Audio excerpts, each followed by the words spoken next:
యెరూషలేములో యేసుప్రభు వారి జయప్రవేశానికి వెనుక భయంకరమైన వ్యతిరేకతల మధ్యలో ఆయన జయప్రవేశం జరిగింది. భయంకరమైన వ్యతిరేకతల మధ్యలో, ఇది గుర్తుపెట్టుకోండి. దేవుడు ఎవరినైతే నా పిల్లలు అన్నాడో ఆ యూదులు, ఆ ఇశ్రాయేలీలు పాత నిబంధన కాలం మొదలుకొని నూతన నిబంధనలో క్రీస్తు మరణం, అపోస్తలుల మరణం వరకు కూడా, నేటి వరకు కూడా ఆయనకు వ్యతిరేకంగానే పనిచేస్తూ వచ్చారు. ఇప్పటికీ యూదులు దేవుని వాక్యానికి, నూతన నిబంధనకు వ్యతిరేకంగా పనిచేస్తూనే వస్తున్నారు. మీరు పరిశీలన చేయండి, సత్యాన్ని పరిశీలన చేయండి. వారు దైవ వ్యతిరేకులుగా పిలువబడుతున్నారు, దైవ వ్యతిరేకులుగా పనిచేస్తున్నారు. క్రీస్తు మెస్సియా అనే సత్యాన్ని ఎన్నిసార్లు ఎంతమంది ప్రవక్తలు, ఎంతమంది అపోస్తలులు, ఎంతమంది క్రైస్తవులు ప్రకటించినప్పటికీ వెనక వారి ముఖాల మీద ఉమ్మి వేస్తున్నారు. ఆనాటి నుండి నేటి వరకు యూదులు, ప్రపంచ ప్రజలందరూ ఎలాగైతే సత్యాన్ని తిరస్కరించారో యూదులు కూడా అదే మాదిరిగా సత్యాన్ని తిరస్కరించారు. సత్య తిరస్కారులుగా, సత్య వ్యతిరేకులుగా దేవుని దృష్టికి కనబడ్డారు. కనుక ఒక సంఘటన బైబిల్ గ్రంథంలో, చరిత్రలో జరిగింది. ఆ సంఘటన ఏమిటి అంటే, యాక్చువల్లీ రాజుని గౌరవప్రదంగా ఇశ్రాయేలీలే తీసుకురావాలి. జయప్రవేశంలో రాజుని ఇశ్రాయేలీలే ఊరేగింపుగా తీసుకురావాలి. ఎక్కడికి? యెరూషలేములోనికి. కానీ యేసుక్రీస్తు ప్రభువుని జయప్రవేశంలో గౌరవంగా ఊరేగించి తీసుకురావడానికి యోధ ప్రధానులు రాలేదు.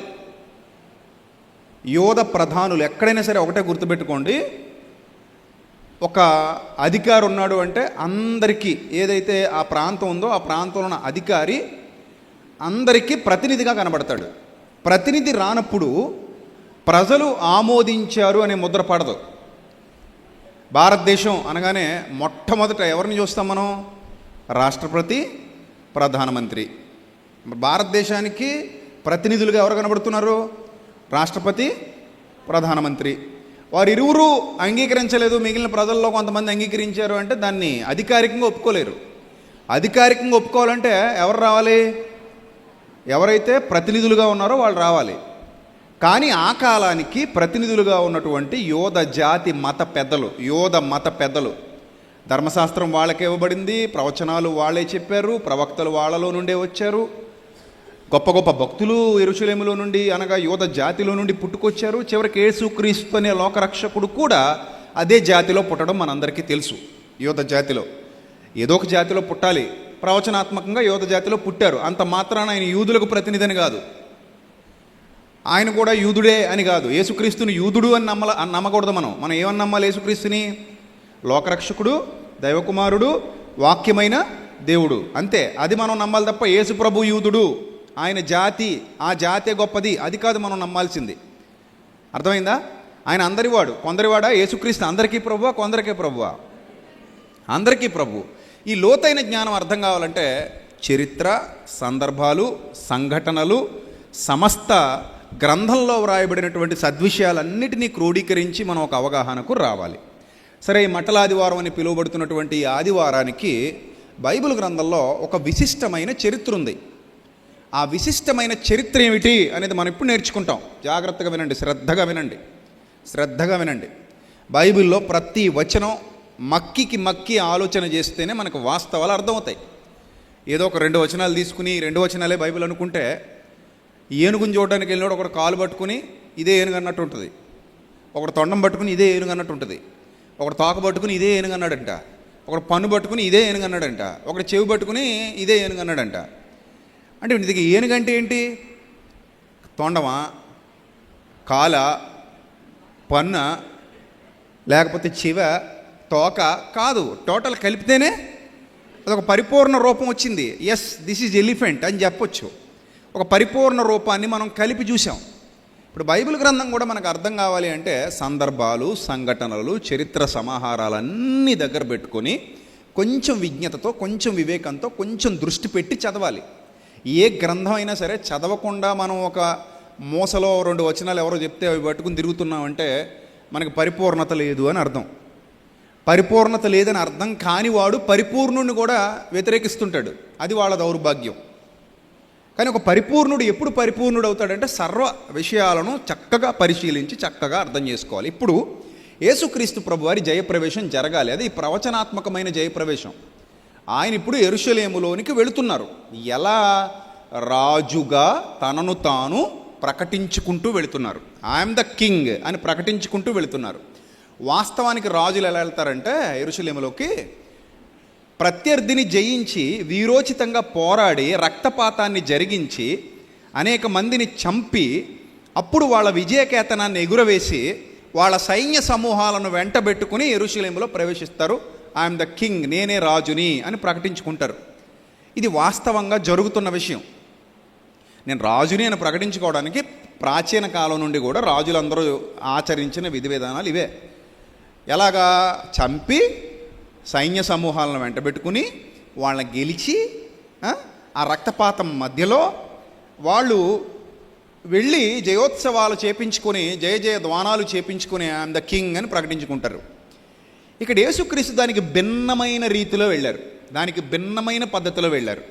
ఆయన వెంట 12 మంది అపోస్తలు మాత్రమే ఉన్నారు. ఈ 12 మంది అపోస్తలతో పాటు ఆయన వలన మేలు పొందిన వారు కొందరు ఉన్నారు, స్త్రీలు ఉన్నారు, ఆయనను అమితంగా ప్రేమించేటువంటి కొంతమంది ఉన్నారు. కానీ అధికారిక యోధ సమూహం ఆయనతో లేదు, అధికారిక ప్రజలు ఆయనతో లేరు. అంటే ప్రధాన యాజకులు కానీ, శాస్త్రులు కానీ, పరిసయ్యులు కానీ, సద్దూకయ్యులు కానీ, పేరెన్నిక గన్న వాళ్ళు ఎవ్వరూ యేసుక్రీస్తు వెంట లేరు. సామాన్య ప్రజలలో కొందరు, ధనికులైన వారిలో అరిమత యోసేపుల రహస్యంగా, మరి కొందరు రహస్యంగా, వాళ్ళు కూడా ఓపెన్గా దేవుని కుమారుడు ఈయన మెస్సియా అని వాళ్ళు చెప్పలా. లాస్ట్లో వచ్చాడు అరిమత యోసేపు, సమాధి ఇచ్చాడు, అప్పుడు ఒప్పుకున్నాడు. కానీ ఆయనలాగా ఇంకా ఎంతమంది రహస్యంగా ఉండిపోయారో తెలియదు, కానీ రాలేదు, ఎవరో ముందుకు రాలేదు. కానీ యేసు ప్రభువును వ్యతిరేకిస్తూ బహిరంగంగా ఆయన సిలువ వేయమని ప్రకటించిన వాళ్ళు వందలాది మంది ఉన్నారు. వాళ్ళ కేకలే గెలిచాయని బైబిల్ గ్రంథంలో వ్రాయబడింది. మొత్తం మీద యోధ జాతికి ప్రాతినిధ్యం వహిస్తున్న వాళ్ళు కానీ, వాళ్ళ మాటకు లోబడి యూదులుగా బ్రతుకుతున్న వాళ్ళు కానీ ఆ కాలంలో యేసుక్రీస్తును ఒప్పుకోలేదు, అంగీకరించలేదు, ఆయనను వ్యతిరేకించారు. ఆ వ్యతిరేకతల మధ్యలో ఆయన రావడం జరిగింది. వాస్తవానికి ఇంకో విషయం చెప్పనా, యేసుక్రీస్తు ప్రభు వారు గాడిద మీద వచ్చారు అని అనేక సంవత్సరాలుగా క్రైస్తవ సమాజంలో ప్రకటిస్తూ వస్తున్నారు. పాటలు కూడా రాశాం, చిన్న పిల్లనయ్యా, చిన్న గాడిద పిల్లనయ్యా అనే పాటలు కూడా ఉన్నాయి కదా, మంచిదే. కానీ అందులో ఒక అంతరార్థం మిస్ అవుతున్నారు. అదేమిటో చెప్పనా, ఏ రాజు యెరూషలేము అనే రాజధానిలోనికి రావాలన్నా కూడా గాడిదను సిద్ధం చేయాల్సింది ప్రజలు. సొలొమోనును రాజుగా అంగీకరించినప్పుడు ప్రజలే కంచరగాడిదను సిద్ధం చేసి సొలొమోనును ఆ కంచరగాడిద మీద ఎక్కించి ఊరేగిస్తూ హోసన్న జయ జయ ధ్వానాలు చేస్తూ రాజు చిరంజీవి యొగునుగాక అని జయ జయ ధ్వానాలు చేస్తూ యెరూషలేములోకి ఎవరిని తీసుకొచ్చారు? సొలొమోనును తీసుకొచ్చారు. రాజు కంచరగాడిద మీద ప్రజలే ఎక్కించి ఊరేగిస్తూ తీసుకొచ్చారు. ప్రధాన రహదారి గుండా కిద్రోను వాగు దాటి, ఒలీవల కొండ మీదుగా కిద్రోను వాగు దాటి యెరూషలేములోనికి మెయిన్ గేట్ నుంచి ప్రవేశించడం. సియోను గుమ్మములు తెరవండి, రాజు వస్తున్నాడు. సియోను గుమ్మములు తెరవండి, రాజు వేంచేస్తున్నాడు, రాజు వస్తున్నాడు. ఇది అందరి రాజులకు ఇంచుమించేలాగే జరిగింది. కానీ ద ఫస్ట్ టైం చరిత్రలో, ఇశ్రాయేలు చరిత్రలో ఒక రాజు మాత్రం తన గాడిదను తానే వెతుక్కోవాల్సి వచ్చింది. చూశారు? అంటే ఎందుకు వెతుక్కోవాల్సి వచ్చింది? ఎవరు ప్రొవైడ్ చేయలేదు, ఎవరు ఇవ్వలేదు, ముందుకు రాలేదు, కనీసం రాజుగా గుర్తించలేదు. మీకు విషయం చెప్పనా, అప్పుడు గుర్తించలేదు, 2000 ఏళ్ళు అవుతుంది, ఇప్పటికేమైనా గుర్తించారా? 2000 సంవత్సరాలు అవుతుంది, ఇప్పటికి 2000 సంవత్సరాల సుదీర్ఘ కాలం గడిచిపోయింది. ఎక్కడో అరా కొర తప్పితే ప్రధానమైన వారెవ్వరు, ప్రధానులు ఎవరు, ఆనాటి ప్రధానుల నుండి నేటి ప్రధానుల వరకు, ఆనాటి యోధ మత పెద్దల నుండి నేటి యోధ మత పెద్దల వరకు, ఆనాటి యోధ మత అధికారుల నుండి నేటి యోధ మత అధికారుల వరకు ఎవ్వరు కూడా క్రీస్తే మెస్సియా అని అంగీకరించలేదు. అప్పుడు ఎంతో ప్రేమించాడు ఎవరిని?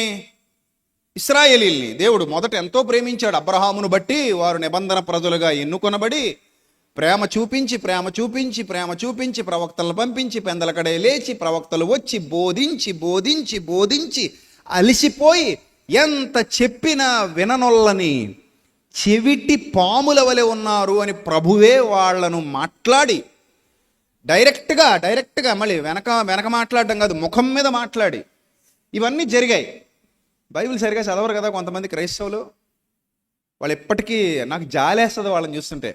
యూదులండి మా బామ్మర్దులండి, యూదులంటే మా పెదనాన్నగారి పిల్లలండి, యూదులంటే మా ఊళ్ళేనండి. సో ఇలాగా,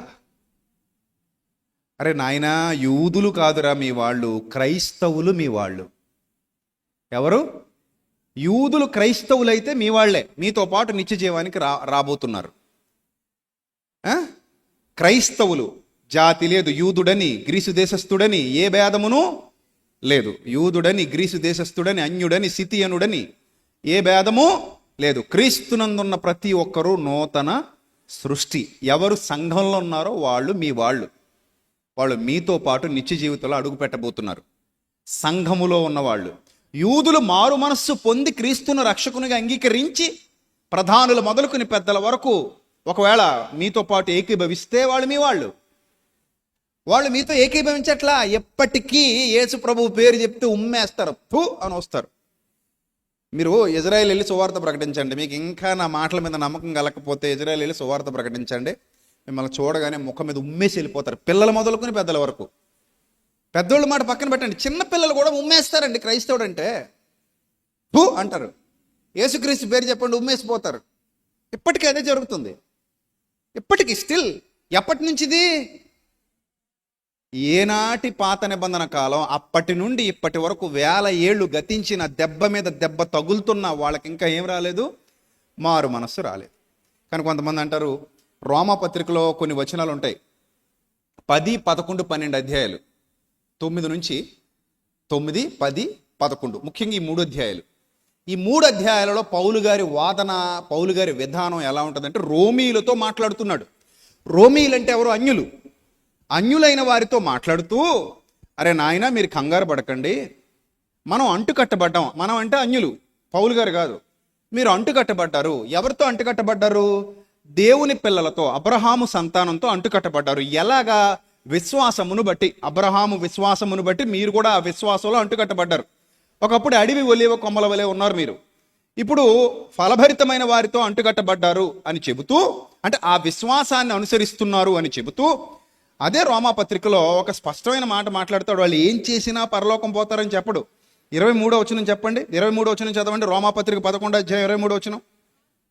రోమాపత్రిక 11వ అధ్యాయం 23వ వచనం. వారు తమ అవిశ్వాసములో నిలువకపోయిన ఎడల అంటుకట్టబడుదురు. చూసారా? ఏంటట? వారును అనగా ఇశ్రాయేలీయులను ఎందులో నిలువకపోయిన ఎడల? తమ అవిశ్వాసములో నిలువకపోయిన ఎడల ఏమవుతారు? అంటుకట్టబడతారు. దేవుడు వారిని మరలా అంటుకట్టుటకు శక్తి గలవాడు. ఏం జరిగితే ఏం జరుగుతుంది? అవిశ్వాసంలో నిలవకుండా విశ్వాసంలోకి వస్తే మళ్ళీ వాళ్ళు గొప్పవాళ్లే. దేవుడు ఏర్పరచుకుంటాడు, దేవుడు పిలుచుకుంటాడు. దేవుడు ఎవరిని త్రోసివేసేవాడు కాదు. నువ్వైనా ఇంకొకరైనా జాతి మత కుల ప్రాంత భేదాలేవి తండ్రికి లేవు. ఆయన పక్షపాతము లేనివాడు, పక్షపాతము లేకుండా క్రియలను బట్టి తీర్పు తీర్చేవాడు. ఈ వచనాన్ని జాగ్రత్తగా అర్థం చేసుకోండి. పైన ఎన్ని చెప్పినా కింద ఎన్ని చెప్పినా పౌలు భక్తుడి ఉద్దేశం ఒకటే, వాళ్ళు రక్షణ పొందాలని నా హృదయాభిలాష. 9వ అధ్యాయంలో 1వ వచనంలో చెప్తాడు, వారు నాకు బహుదుఃఖము, నా హృదయములో మానని వేదన కలవు. ఎందుకు? క్రీస్తునందు నిజమే చెబుతున్నాను, అబద్ధమాడుటలేదు. పరిశుద్ధాత్మేందు నా మనస్సాక్షి నాతో కూడా సాక్ష్యం ఇచ్చుతున్నది. సాధ్యమైన ఎడల దేహ సంబంధులైన నా సహోదరుల కొరకు నేను క్రీస్తు నుండి వేరై శాపగ్రస్తుడనే ఉండకూడదును. వీరు ఇశ్రాయేలీలు. పేరు గొప్పే కానీ అప్పటికి ఊరు దెబ్బ, ఎప్పటికీ ఊరు దెబ్బే. పేరు గొప్ప. వీరు ఇశ్రాయేలీలు. దత్తపుత్రత్వము, మహిమ, నిబంధన, ధర్మశాస్త్ర ప్రధానములు, ఆచారాదులు, వాగ్దానములు వీరివి. పితరులు వీరి వారు. శరీరమును బట్టి క్రీస్తు వీరిలో పుట్టెను. ఈయన సర్వాధికారి అయిన దేవుడై ఉండి నిరంతరము స్తోత్రార్హుడై ఉన్నాడు. అయితే దేవుని మాట తప్పిపోయినట్టు కాదు. ఇశ్రాయేలు సంబంధులు అందరూ ఇశ్రాయేలీలు కారు. Final word. ఇశ్రాయేలు సంబంధులు అందరూ అంటే జాతిలో పుట్టినంత మాత్రాన వారు ఇశ్రాయేలీలు కారు. అబ్రహాము సంతానమైనంత మాత్రం చేత అందరూ పిల్లలు కారు. ఏం కుండబద్దలు కొట్టే ప్రసంగం ఇది? అబ్రహాము సంతానమైనంత మాత్రమున అందరూ పిల్లలు కారు. నెక్స్ట్, అనగా శరీర సంబంధులైన పిల్లలు దేవుని పిల్లలు కారు, కానీ వాగ్దాన సంబంధులైన పిల్లలు సంతానమని అంచబడుదురు. క్లియరా? అంటే యోధ జాతిలో పుడితే చాలు నువ్వు వాగ్దాన సంబంధివి కావు. క్రీస్తును అంగీకరిస్తేనే నువ్వు వాగ్దాన సంబంధి అవుతావు. క్లియర్గా కుండబద్దలు కొట్టేశాడు. అందుకే పౌలు గారిని యూదులు చీల్చి చెండాడేశారు, చాలా గట్టిగా కొట్టారు. అప్పుడు ఎలాగైతే కొట్టారో ఇప్పుడు ఇదే విషయం వెళ్ళి చెప్పు, నేను మళ్ళీ కొడతారు. అప్పుడు ఈ సత్య సువార్త వాళ్ళకి ఎక్కలేదు, ఇప్పుడు ఎక్కదు. ఇప్పుడు మత ఉన్మాదం కేవలం భారతదేశంలో ఉందని అనుకోకండి, లేదా ఇతర కొన్ని దేశాల్లో ఉన్నదని అనుకోకండి. ఇజ్రాయెల్లో కూడా ఇప్పటికే ఉంది, మత ఉన్మాదం ఉంది. ఇది అవునా కాదా మీరు లేఖనాలు జాగ్రత్తగా చూసి పరిశోధన చేయండి. లేఖనాలు జాగ్రత్తగా అర్థం చేసుకోవాలి. ఇప్పుడు దేవుని పిల్లలు ఎవరు అంటే క్రీస్తు రక్తంలో కడగబడిన వారు మాత్రమే దేవుని పిల్లలు. వాళ్ళకు మాత్రమే పరిశుద్ధాత్మ వరం అనుగ్రహింపబడింది. అంటే క్రైస్తవులు మాత్రమే దేవుని పిల్లలు. మారు మనస్సు పొందాలి, పాప క్షమాపణ నిమిత్తం యేసుక్రీస్తును రక్షకుడిగా అంగీకరించాలి, ఆయన ఆజ్ఞలను అనుసరించి జీవించాలి, ఆయన మార్గంలో నడవాలి, ఆయన కొరకు ఎదురు చూడాలి, ఆయన ద్వారా నిత్య జీవితాన్ని సంపాదించుకుంటున్నామని ఎదురు చూడాలి. సంఘమే క్రీస్తు రాజ్యం, సంఘానికి క్రీస్తు రాజుగా ఉన్నాడు. కాకపోతే మొట్టమొదటి అవకాశం ఎవరికి ఇచ్చాడంటే ఇశ్రాయేలీలకు ఇచ్చాడు యేసుప్రభు. మొట్టమొదటి అవకాశం యేసుప్రభు ఎవరికి ఇచ్చాడు? ఇశ్రాయేలీలకు ఇచ్చాడు. ఇశ్రాయేలీలకు ఇస్తే వారు దాన్ని ఏం చేయలేదు, సద్వినియోగం చేసుకోలేదు. మొదట ఆ ద్రాక్ష తోట కాపులకు గుత్తకిచ్చాడట. కాపులు అంటే ఇప్పుడున్న ఈ మన కాపులు కాదు, కాపు కాసేవాళ్ళని కాపులు అంటారు. ఎక్కడ? పాత నిబంధన కాలంలో. కాపులు అనగానే మళ్ళీ మన రాజుగారు వీళ్ళందరూ ముందుకు వచ్చి మమ్మల్ని అనకండి, మిమ్మల్ని కాదు, అర్థమైందా? ఏదో ఆ మధ్యకాలంలో ఎప్పుడో ఒక ఆయన యేసుప్రభును మొట్టమొదటి చూడడానికి వెళ్ళింది మేమేనండి, మా గొల్లోళ్ళు అన్నాడంట. ఓరు నాయన, గొల్లలంటే గొల్లోళ్ళని కాదు, గొర్రెల కాపర్లని. అక్కడ వేరు, అక్కడ వీళ్ళు లేరు. ఈ ఎలమలో గొల్లలో కమ్మలో రెడ్లు అక్కడ లేరు. ఇవన్నీ ఎక్కడున్నారు? మన భారతదేశంలో ఉన్నారు. ఒక్కొక్కరు ఒక్కొక్క టైపు. సో కాబట్టి జాగ్రత్తగా అర్థం చేసుకోవాలి బైబిల్. ఇక్కడ గుత్తకిచ్చాడు ఆ తోట, అదేంటారు కౌలు, అది పట్టుకురమ్మని పంపించాడంట. పంపిస్తుంటే ఎల్లుళ్ళల్లా చంపేస్తున్నారంట వాళ్ళు. మత్తయి సువార్తలో ఉంది కదా, యేసుప్రభువే చెప్పాడు. అది యేసుప్రభు ఎవరిని ఉద్దేశించి చెప్పాడు? ఇశ్రాయేలుని ఉద్దేశించి చెప్పాడు. ఎల్లుళ్ళల్లా చంపేస్తున్నారు వాళ్ళు. చంపేస్తుంటే ఇంకా నా కొడుకుని పంపిస్తే గౌరవిస్తారనుకుని చివరికి ఎవరిని పంపించాడట రాజు? కుమారుణ్ణి పంపించాడంటారే. నాయన బాబు, నాయన నువ్వే వెళ్ళు వాళ్ళ దగ్గరికి అని కుమారుణ్ణి రాజు పంపించాడు. ఉపమానం ఇది. రాజు పంపిస్తే వాళ్ళందరూ ఆలోచించుకుని ఏం చేశారంటే, ఇన్నాళ్ళు మన దగ్గరికి ప్రవక్తలు వచ్చారు, మధ్యవర్తులుగా పనోళ్ళు వచ్చారు, వాళ్ళందరినీ మనం కొట్టి పంపించాం, తిట్టి పంపించాం, ఇవ్వమని చెప్పాం, విరోధంగా రాజుకి ఇచ్చేది లేదు, ఈ తోట మేము బలవంతంగా ఆక్రమించుకున్నామని చెప్పాం, రాజు మాట వినేది లేదని చెప్పాం. ఇప్పుడు నేరుగా ఎవరిని పంపాడు? కుమారుని పంపాడు. అంటే ఇతను ఎవరు? వారసుడు. వారసుడిని చంపేస్తే తోట మొత్తం మందే అని వారసుడిని చంపేశారు అని యేసుప్రభు చెప్పారు. యేసుప్రభు ఎంత ఓపెన్గా ఉంటే మనం ఇంకెంత ఓపెన్గా ఆలోచించాలి. బాగా అర్థం చేసుకోండి. మనం ఏదో అయినోళ్ళు కాకుల్లో కానోళ్ళు కంచాల్లో అన్నట్టు అసలు క్రైస్తవుల్ని ప్రేమించడం మానేశారు. క్రైస్తవులు ప్రేమించడం మానేశారు. క్రైస్తవులు ప్రేమించడం మానేసి ఎవరిని ప్రేమిస్తున్నారంట? వెళ్ళి యూదుల్ని ప్రేమిస్తున్నారంట. వాళ్ళేమో వాళ్ళని చూసి ఫూ ఫూ ఫూ అని ఉమ్ములేస్తుంటే ఆ ఉమ్ములు మహాప్రసాదాలుగా ఎత్తుకు తెచ్చుకుంటున్నారంట వీళ్ళు. వాళ్ళకి బైబిల్ అర్థమైందంట. ఇన్ని నిజాలు చెప్తుంటే మనకు బైబిల్ అర్థం కాలేదంట. ఏమనాలో నాకు అర్థమై సావట్లేదంట. నేడో రేపో యేసుప్రభు రాకడ జరిగింది అనుకుందాం. ఎత్తబడే గుంపులో యూదులు ఉంటారా? ఈ ఒక్క ప్రశ్నకి సమాధానం అడగండి. ఎత్తబడే గుంపులో యూదులు ఉంటారా? ఉండరు. ఎందుకు ఉండరు? వాళ్ళు సంఘంలోకి రాలేదు. ఎందుకు సంఘంలోకి రాలేదు? వాళ్ళు యేసుక్రీస్తుని మెస్సియాగా అంగీకరించలేదు. యేసుక్రీస్తుని మెస్సియాగా అంగీకరించని వాడు క్రీస్తు విరోధని యోహాను పత్రికలో చెప్పాడు. చాలా స్పష్టంగా చెప్పాడు క్రీస్తు విరోధని. అంటే వాళ్ళు ఎప్పటికీ విరోధంగానే ఉన్నారు. మరి రోమాపత్రిక 9-10-11 అధ్యాయాల్లో పౌలు గారి వాదన ఏమిటంటే, అరే నాయన, వాళ్ళు అవిధేయతను బట్టి బంధింపబడి ఉన్నారు. దేవుడు వారి హృదయాలు తెరవటానికి ప్రయత్నిస్తున్నాడు. తెరిస్తే వాళ్ళు రక్షణ పొందుతారు.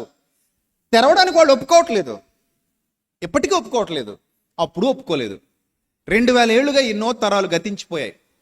చచ్చిపోయేవాడు చచ్చిపోతున్నాడు, పుట్టేవాడు పుడుతున్నాడు. ఇప్పుడు చచ్చిపోయినవాడు తీర్పులోకి వెళ్తాడా వెళ్ళడా? అది యూదుడు కాబట్టి జాతిని బట్టి పరలోకం పోతాడా? మీరు చెప్పండి. యూదుడు కాబట్టి జాతిని బట్టి పరలోకం పోతాడా? చనిపోయిన వాడు క్రీస్తు న్యాయపీఠం ఎదుట ప్రత్యక్షం అవ్వాల్సి ఉందా? క్రీస్తు న్యాయపీఠం ఎదుట అందరూ ఏమవ్వాలి? ప్రత్యక్షం అవ్వాలి. ఇప్పుడు మరణించగానే ధనవంతుడు కూడా అబ్రహాము కుమారుడే కదా, మరి అనగా యూదుడే కదా,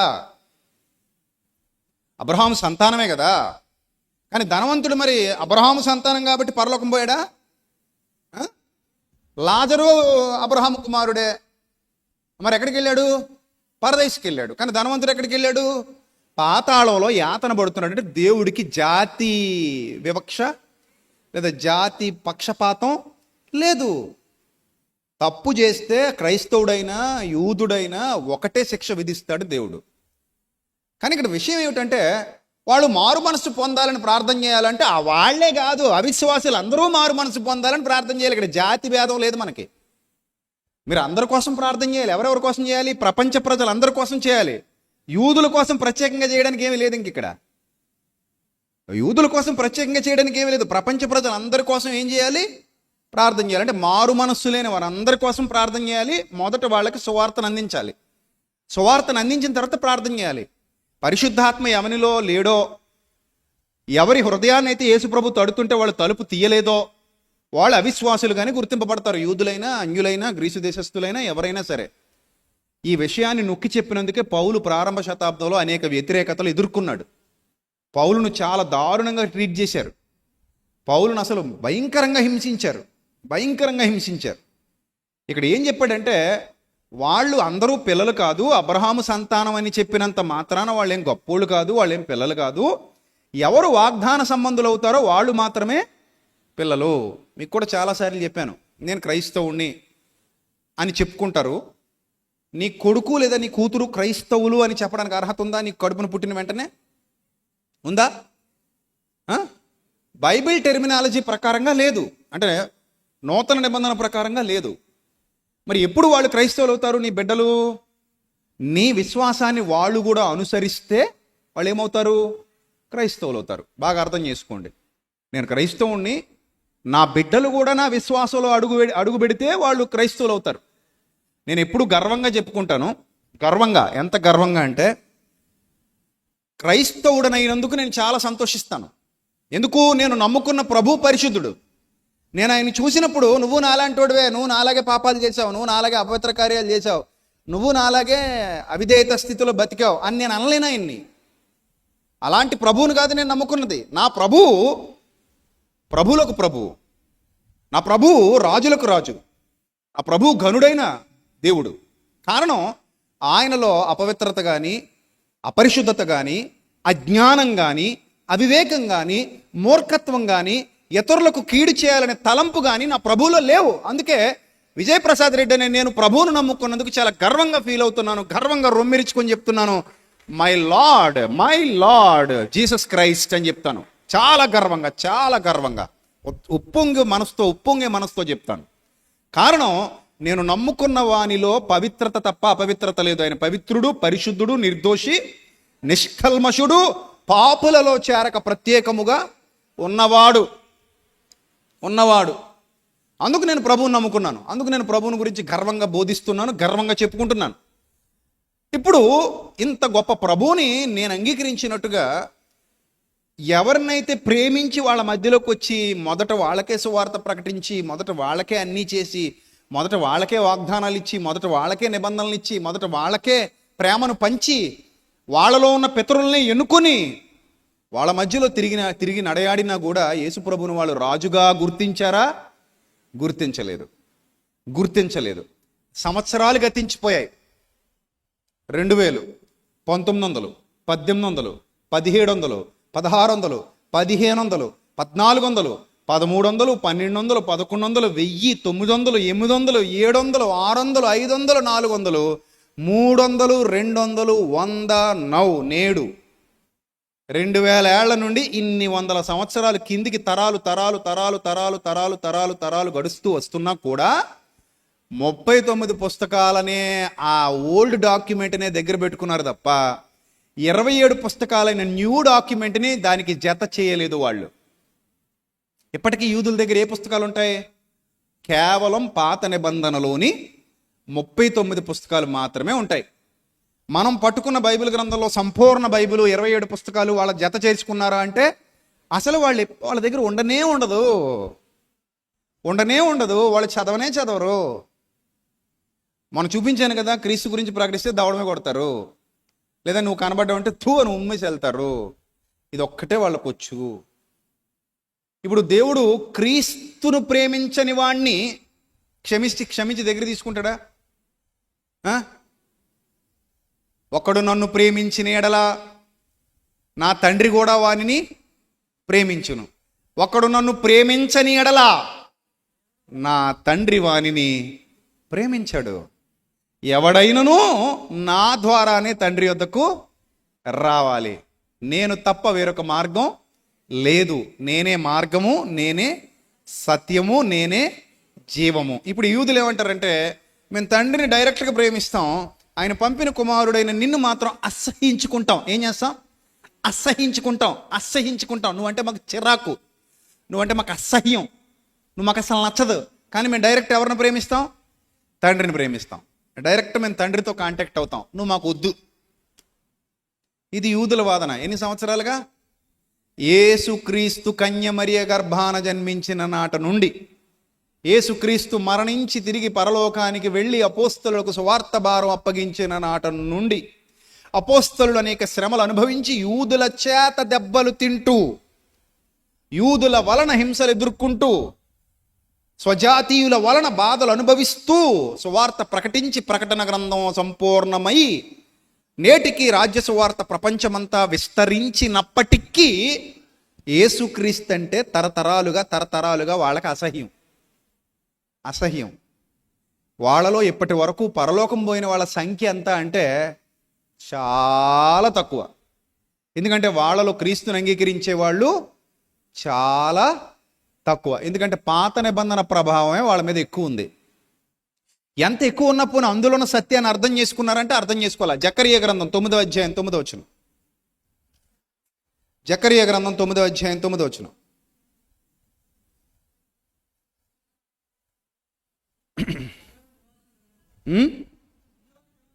సియోను నివాసులారా బహుగా సంతోషించుడి. ఆగండి.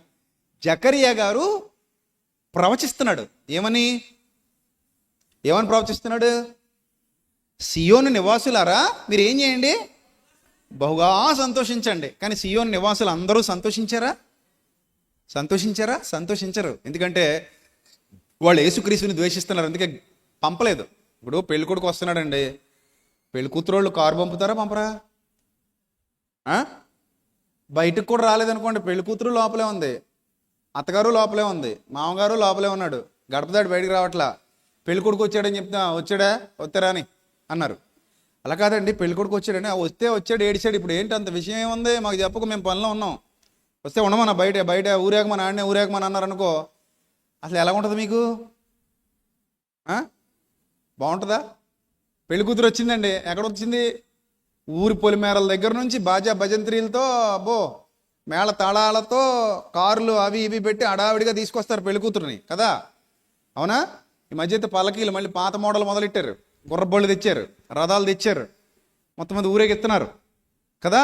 అంటే అంత గౌరవప్రదంగా పెళ్లి కూతురుని తీసుకొస్తున్నారు. కానీ మరి రాజు వస్తే ఏమండి, ఒక నియోజకవర్గంలో ఒక ఎమ్మెల్యే గెలిచాడు అనుకోండి, ఓట్లు లెక్కింపు రోజు గెలిచిన ఎమ్మెల్యే ఊళ్ళోకి ఎలాగొస్తాడు? ఎలా దిగాలిగా మొదకం కట్టుకుని ఒక్కడే అలాగా కాళ్ళు చెప్పులు లేకుండా నడుచుకుంటూ వచ్చేస్తాడా? ఎలా వస్తాడు చెప్పండి? ఓటు వేసినోడు వేయలేనోడు కూడా ఏకమైపోతారు అందులో. ఇంకా ఎందుకు? గెలిచిస్తాడు కదా. గెలిచిన తర్వాత ఏం చేస్తాడు? మనోడే అంటారు జాగ్రత్తగా. ఇంకా ఒక రేంజ్లో తీసుకొస్తారు, ఆ నియోజకవర్గంలోకి ఎంటర్ అవుతాడు, ఒక రేంజ్లో ఉంటుంది ఆ ఎంట్రీ.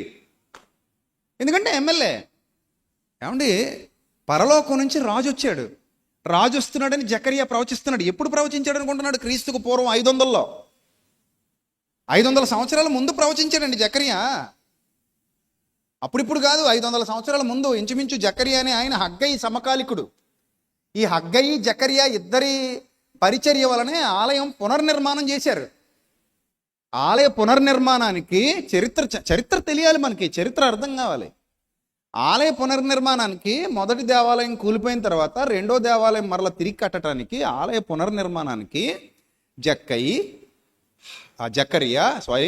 జకరియా, హగ్గయి, తర్వాత ఎజ్రా, వీళ్ళందరి నాయకత్వంలో జెరుబ్బాబేలు, వీళ్ళందరి నాయకత్వంలో ఆ సమకాలికులు వీళ్ళందరూ. నెహెమ్యా, గోడలు కట్టిన నెహెమ్యా, వీళ్ళందరూ సమకాలికులు ఇంచుమించు. ఆ హగ్గయి సమకాలికుడే జకరియా. క్రీస్తుకు పూర్వం 520 ఆ ప్రాంతానికి చెందినవాడు. అప్పుడు ప్రవచించాడు. 9:9 చదవండి, జకరియా గ్రంథం 9:9 చదవండి, ఏమనుంది? సంతోషించండి, బాగా సంతోషించండి. ఎందుకు సంతోషించాల్సింది? ఎందుకు?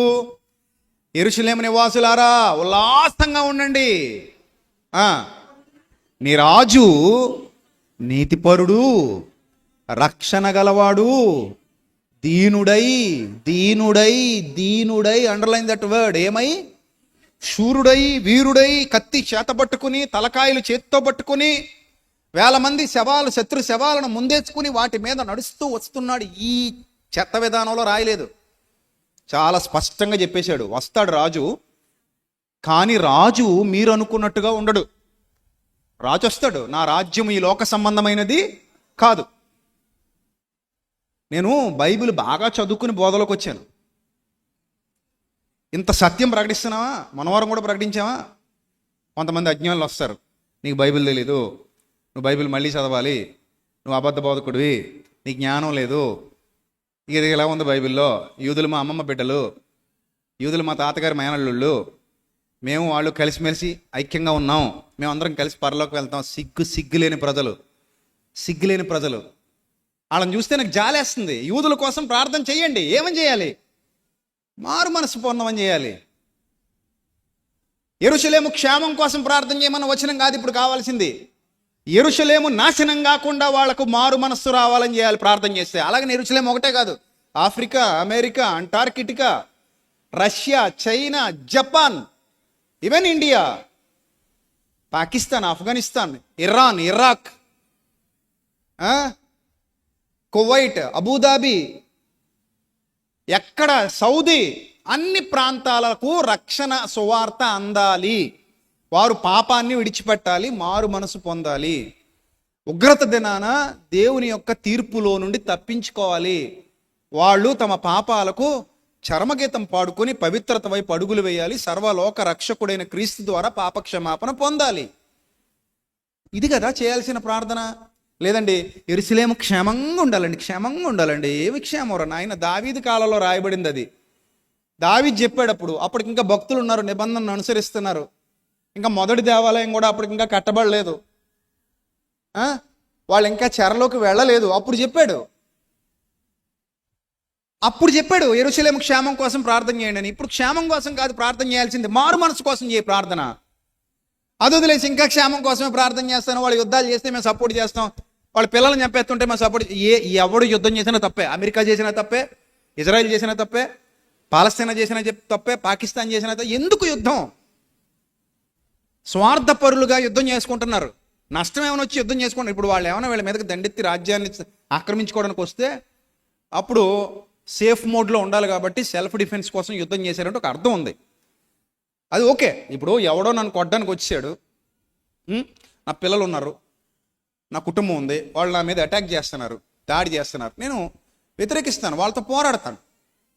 అలా కాదు, నీ ఆస్తి నేను, నా ఆస్తి నువ్వు దోచుకోవడానికి, నీ ప్రాంతం నేను, నా ప్రాంతం నువ్వు దోచుకోవడానికి ఎందుకు ఈ యుద్ధాలు? యేసుక్రీస్తు యుద్ధాలకు ఎప్పుడు సపోర్ట్ చేయలే. యేసుక్రీస్తు సమాధానకారకుడు, సమాధానకర్త. ఇంకా కే పాల్ గారు చెప్పేది రైట్. ఒరే నాయన యుద్ధాలు చేసుకోకుండా కలిసిమెలిసి ఉండండి అని చెప్పాడు, మన స్టేట్మెంట్ ఇచ్చాడు కదా, అది 100కు 100% రైట్. కే పాల్ గారు చెప్పింది. కొట్టు చావకుండా దౌర్భాగ్యులారా అని చెప్పాడు చూడు, అది కరెక్ట్. నిజానికి క్రైస్తవుడు చెప్పాల్సింది అదే. మీరు కొట్టు చావకండి, సామరస్యంగా ఉండండి. ఆడి మీద నువ్వు, నీ మీద ఆడు బాంబు వేసుకుంటే మీ ఇద్దరు పనికి మాలేదు, వాళ్ళు ఇద్దరు బాగానే చచ్చిపోతారు, వెళ్ళిపోతారు. రేపొద్దున పుట్టే పసిబిడ్డల పరిస్థితి ఏంటి? పంట పొలాలు నాశనం చేసేసి, ప్రకృతి నాశనం చేసేసి, వనరులన్నీ నాశనం చేసేసి, వ్యవస్థ నాశనం చేసేసి, ఇప్పటికే గాలి ధూళి మొత్తం నాశనం అయిపోయింది. మనం ఏం పీల్చుకుంటున్నాం అది మంచిది కాదు. ఎయిర్ మొత్తం పొల్యూషన్ అయిపోయింది, వాటర్ పొల్యూట్ అయిపోతుంది. ఒక పక్క తినే ఆహార పదార్థాలు పొల్యూషన్ చేశారు. ప్రభుత్వాలేమో పట్టించుకుని చావో. వీళ్ళ రాజకీయాల గొడవలు, వీళ్ళ మతాల గొడవలు తప్పితే మనం ఏమైపోయినా వీళ్ళకి అనవసరం. పుచ్చకాయలకి ఇంజక్షన్లు. మొన్న పుచ్చకాయ తెచ్చి కట్ చేస్తే మా ఆవిడంది, ఏమండి డైరెక్ట్ తినేయకండి, ఈ టిష్యూ పేపర్ పట్టుకెళ్ళి పుచ్చకాయ మీద పెట్టండి. టిష్యూ పేపర్ ఎర్రగా రంగు అంటుకుపోయిందంటే అది మంచిది కాదు, లేదా టిష్యూ పేపర్ నీళ్లు తడి అంటుకున్నట్టుగా ఉందంటే మంచిదంటే నిజమా కాదా అని చెప్పి టిష్యూ పేపర్ పెడితే ఆ టిష్యూ పేపర్ మొత్తం రంగు వేసినట్టు ఎర్రగా అయిపోయింది. ఇప్పుడు 200 రూపాయలు పుచ్చకాయ పడేసాం. తెలియకుండా తినేసే వాళ్ళు ఎంతమంది ఉన్నారో వాళ్ళ క్యాన్సర్లు వచ్చేస్తాయి. ఎవడు దానికి బాధ్యుడు? పుచ్చకాయ తిన్నందుకు క్యాన్సర్ బారిన పడతాడని ఎవడైనా అనుకుంటాడు అసలు? ఎవడనుకోడు. పోనీ ఎవరన్నా పట్టించుకుంటారా? ఫుడ్ సేఫ్టీ అధికారులు వెళ్ళి చెకింగ్ చేస్తారా? చేయరు. ఎన్నని తిరుగుతామండి, ఎక్కడ తిరుగుతామండి అంటారు వాళ్ళు. ఏదైనా రాజమండ్రిలో పాలు ఇష్యూ లాంటి ఒక ఇష్యూ వస్తే అప్పుడు అలర్ట్ అయిపోతారు. పాలు దాకా చచ్చిపోరంట, ఇప్పుడు పాలు పరీక్ష చేయాలి. ఏదైనా హోటల్లో ఎవడైనా తిని చచ్చిపోతే అప్పుడు అలర్ట్ అవుతారు. అరే ఎక్కడో బిర్యానీ తిని చచ్చిపోడంట, కుక్క మాంసం వేసారంట మేక బదులు, ఇప్పుడు చెకింగ్లు చేయాలి. 4 రోజులు చేస్తారు చెకింగ్లు. ఆ 4 రోజులు వెళ్ళి జాగ్రత్తగా ఉంటారు. 5వ రోజు నుంచి మళ్ళీ షరా మామూలే. Sweet potato red colour paint వేసేస్తున్నారు స్వీట్ పొటాటోకి. ఒకప్పుడు ఎర్రగా వచ్చే చిలకడ దుంపలు, ఇప్పుడు ఎరుపు రంగు. మీరు కాసేపు నీటిలో నానబెడితే రంగు అంతా దిగిపోద్ది అందులోకి. అది తింటే క్యాన్సర్ వచ్చేస్తుంది. మనం అయ్యే తింటున్నాం, మన పిల్లలకు పెడుతున్నాం. మన పిల్లలు తినేస్తారు. అరే నాయన కాల్చానరా దుంప తినే, ఉడకబెడిసానరా దుంప తినే. ఇది న్యాచురల్ కలరా? ఇది కాదు, ఇది కలర్ వేసారు. యాపిల్ పళ్ళు మైనం పూసేస్తారు శుభ్రంగా. నాశనం. ఎంత పట్టించుకుని ఇప్పుడు ఈ ప్రకృతినే ఇలా చెడగొట్టేస్తుంటే మధ్యలో వచ్చి బాంబు వేస్తానంటాడు మహానుభావుడు. అసలు ఎలా బతుకుతాంరా నాయన? రాబోయే 30 సంవత్సరాలు 40 సంవత్సరాల తర్వాత మన పిల్లలన్నీ రోగాలమయం అయిపోతారా నాయన? క్యాన్సర్లు పెరిగిపోతాయి. 20 ఏళ్ళకి 30 ఏళ్ళకి పిల్లలు చచ్చిపోతున్నారు, గుండె వ్యాధులు వచ్చేస్తున్నాయి, జబ్బులు వచ్చేస్తున్నాయి. వద్దురా నాయన, కొంచెం అలా న్యాచురల్గా ఉండనివ్వండి అని బతిమలాడినా వినే పరిస్థితిలో ఎవ్వరు లేరు. అందరికీ చచ్చిపోవాలనుంటే ఎవడేం చేయగలడు? అంతే కదా. మేమందరం చచ్చిపోదాం అనుకుంటున్నామయ్యా, నీకేంది బాధ? చచ్చిపోండి అంతే బాబు, చచ్చిపోండి ఇంకంతే. పలావ్ తిన్నప్పుడు థమ్సప్ తాగాల్సిందేనండి, తాగి చచ్చిపో అంతే. ఇంకెవ్వడు నీ బతుకు బాగు చేయలేడు, నీ దరిద్రం అంతే. ఇంకా అంతే. ఇప్పుడు మంచిగా చెప్తే ఎండరు ఎవడను, మాకు అదే కావాలా, పో అలాగే పో, అదే తాగి చచ్చిపో, నీ జీవితం ఇంకా అలాగే నాశనం అయిపోవాలి. ఇంకా ఇది శాపమా నిజమా? ఏమనంటే చూడండి నేను ఎలా చెప్పెత్తున్నాడో, మేము బాగుండడం ఆయనకి ఇష్టం లేదు, శాపం అంటారు దాన్ని. నిజం చెప్పడం అంటారా? అరే నిజం చెప్తున్నాం, ఇది నిజం, ఇది శాపం కాదు దౌర్భాగ్యుడా, ఇది నిజం. నీ జీవితం పాడైపోతుందని ఒక సేవకుడిగా నా బాధ. నేను ప్రేమించకపోతే నేను వాక్యం చెప్పలేను. నువ్వు ఇదే గుర్తుపెట్టుకో. ఏ సేవకుడైనా సరే ఖండించి గద్దించి బుద్ధి చెప్తున్నాడు అంటే నిన్ను ప్రేమిస్తున్నాడు వాడు. నిన్ను ప్రేమిస్తేనే నిజాలు మాట్లాడతాడు, నిన్ను ప్రేమించకపోతే అబద్ధాలు మాట్లాడతాడు. మేలుకోరిన స్నేహితుడు గాయమే చేస్తాడు, పగోడు పెడతాడు లెక్కలేని ముద్దులు. నిన్ను ప్రేమించి నీకు వాక్యం చెప్పేవాడు దొరకడం నీ అదృష్టం అనుకోవాలి. కానీ అదే లేదండి మమ్మల్ని చెప్పించేసాడండి, ఇలాగనేసాడండి అలాగనేసాడు అనుకుంటే నీకంటే దౌర్భాగ్యుడు ప్రపంచంలో ఎవడున్నాడో మరి ఇంకెవడేం చేయలేడు. ఇంక దానికి పరిస్థితులు అలాగ ఉన్నాయి. వాళ్ళ మీద వీళ్ళ మీద వాళ్ళు దాడులు చేసుకుని యుద్ధాలు చేసుకుంటే మన పిల్లలకి అన్నామండి, మనం ఇంకో 30 ఏళ్ళు 40 ఏళ్ళు బతికి చచ్చిపోతామండి. మన పిల్లలు 2070లో కూడా ఉంటారండి, అన్నీ బాగుంటాయి. 2070లో మనం ఉండమండి. అసలు మనం 2050 చూస్తామో చూడమో కూడా తెలీదు. రాసుకోండి సరదాగా పేపర్ మీద 2050 అని పెద్ద అక్షరాలతో రాసుకోండి. అక్కడ దాకా వెళ్ళనా అది పెట్టుకోండి. వెళ్తామా అంటే ఎన్ని కలపాలి ఇప్పుడు మన ఆయుష్కాలానికి? ఇంకొక 25 కలపాలి దగ్గర కలపండి. ఎంత అవుతుందో మీకు మీ ఆయుష్కాలానికి ఒక 25 కలపండి. ఎంత అయింది? 60 అయింది అన్న వాళ్ళు చేయొద్దండి. నా ఆయుష్కాలానికి 25 కలిపితే 60 అవుతుంది అన్న వాళ్ళు చేయొద్దండి. 60 అవుతుంది అన్నవాళ్ళు నా ఆయుష్కాలానికి 25 కలిపితే 60 అవుతుంది అన్నవాళ్ళు. అంటే ఇప్పుడు మీకు ఎంత ఉండాలి? లెక్కలో వీకా? ఎంత ఉండాలి ఇప్పుడు మీకు? మీ ఆయుష్కాలానికి 25 కలిపితే 60 అవ్వాలంటే మీకు ఎంత ఉండాలని అడిగాను. ఎంత ఉండాలి? 35 ఉండాలి. 35 చేయొద్దండి. 35 కంటే తక్కువలైనా పర్లేదు. 35 కంటే తక్కువైనా పర్లేదు అన్నాను కదా. వినపడిందా మీ అందరికీ? వినపడలేదా? అమ్మా వర్షిత మీకు వినపడలేదా? 35 కంటే తక్కువ అన్నాను నేను. ఇంకా మీకు వినపడలేదమ్మా? మరే సో మీరు 25 కలుపుకుంటే ఎంతకి వెళ్ళారు? మీరు 60కి వెళ్ళారు, రైటా? ఇప్పుడు 50లో ఉన్నోళ్ళు కలుపుకోండి. 50లో ఉన్నోళ్ళు ఎంతకి వెళ్ళారు? 75. 60లో ఉన్నోళ్ళు కలుపుకోండి, ఎక్కడికి వెళ్ళారు? 85. 50లో ఉన్నోడు 75కి వెళ్ళడం కష్టం, 60లో ఉన్నోడు 85కి వెళ్ళడం కొంచెం ఇంకా కష్టం. ఇప్పుడు 65లో ఉన్నాడు కష్టమేనా? అంటే 2060కి వెళ్తే ఇక్కడ చాలా సీట్లు ఖాళీ అవుతాయి. చెప్పలేం కదా, చాలా సీట్లు ఏమవుతాయి? ఖాళీ అవుతాయి. 2070కి వెళ్తే మన పిల్లలు ఉంటారు, అంతేనా? 2070కి వెళ్తే మా విశ్వ 2070కి వెళ్ళేసరికి ఎన్నేళ్ళు వయసు ఉంటాడు? 60 ఏళ్ళు వయసు ఉంటాడు దగ్గర దగ్గర. ఇప్పుడు 7 సంవత్సరాలు వాడికి, అంతేనా? 7 అయితే ఈ 26 7 ఎంత? 33. అంటే 2030, సారీ 26 7 కాదు కదా, 26 నుంచి ఒక 50 కలపండి అంటే 76. అప్పుడు 57 సంవత్సరాల వయసు ఉంటుంది వాడికి దగ్గర దగ్గర, సుమారుగా అప్రాక్సిమేట్లీ. అంటే వాళ్ళు 70 నాటికి వాళ్ళు ఉండొచ్చు. దెర్ ఇస్ ఎ ఛాన్స్, మన పిల్లలందరూ ఉండే అవకాశం ఉంది. ఇప్పుడు మనం యుద్ధాలు చేసేసి, బాంబులు వేసేసి, ఉన్నాయన్నీ నాశనం చేసేసి, తగలెట్టేసి మనం వెళ్ళిపోదాం, మనం చచ్చిపోదాం. అప్పుడు మనం కన్న పిల్లలు ఏడుస్తా బతుకుతుంటారు, రోధిస్తా బతుకుతుంటారు, రోగాలతో మంచాలు బట్టి ఏడుస్తూ బతుకుతుంటారు. వాళ్ళకి తినడానికి తిండి దొరక్క ఏడుస్తుంటారు, నీళ్లు దొరక్క ఏడుస్తుంటారు, గాలి దొరక్క ఆక్సిజన్ సిలిండర్లు తెచ్చుకుని అని పీల్చుకుంటుంటారు. ఇప్పుడు గ్యాస్ సిలిండర్లు ఎంచుకున్నట్టు ఇప్పుడు ఆక్సిజన్ సిలిండర్లు కానీ ఎంచుకోలేమో కొంపలకి.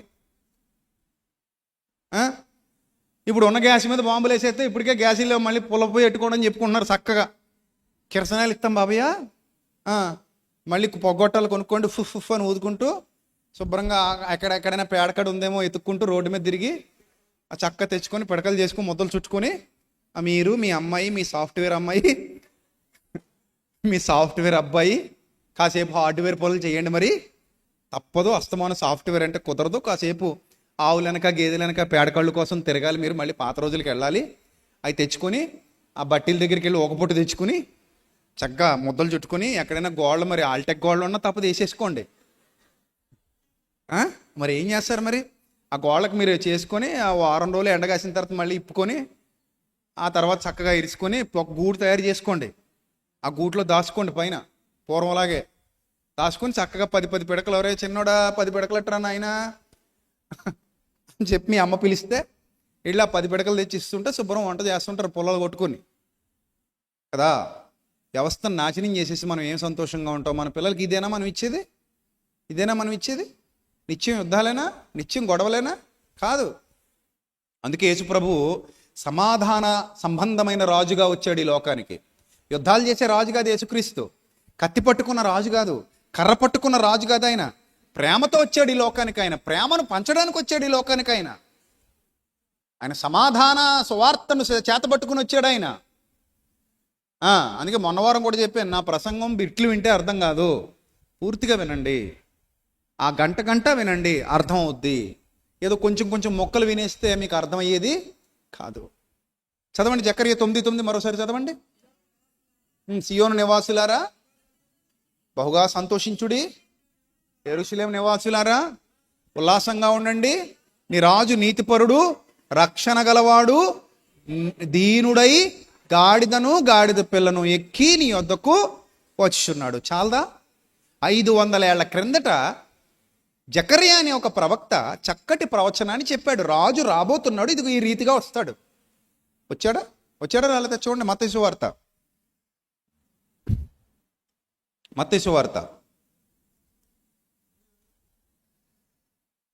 21వ అధ్యాయం మొదటి నుంచి చూద్దాం.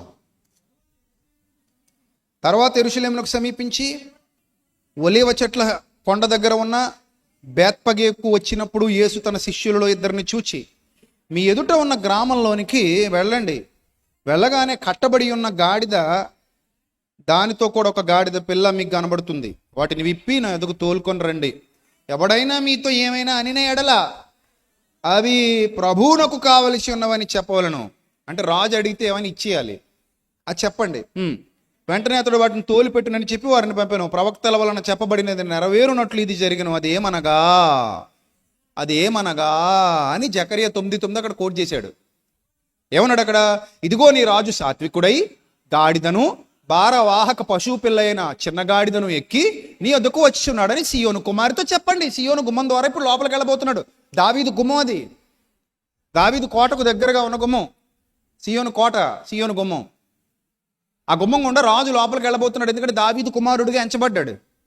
ఇది చరిత్ర. చాలామంది అనుకుంటారు పాత నిబంధన కేవలం ఇశ్రాయేలీకే కదండి, మనం చదవక్కర్లేదు కదండి. అయ్యో, లింక్ డాక్యుమెంట్ చదవకుండా ఒరిజినల్ డాక్యుమెంట్ ఎలాగ అర్థం అవుద్ది? మొన్న ఒక ఆయన అంటున్నాడట, అయితే ఇంకెందుకు పాత నిబంధన చింపేసి తగలెట్టేసుకోండి అంటున్నాడంట.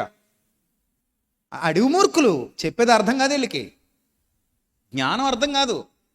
ఒక వ్యక్తి ఇంత చక్కగా ఉపదేశం చేస్తున్నాడు, విందాం, అసలు ఏం చెప్తున్నాడో విందాం, కాసేపు మనసు పెడదాం అనుకుంటే అన్నీ అర్థమవుతాయి. ద్వేషంతో చూస్తే ఏమర్థం అవుతాయి? ద్వేషంతో చూస్తే ఏం అర్థం కావు.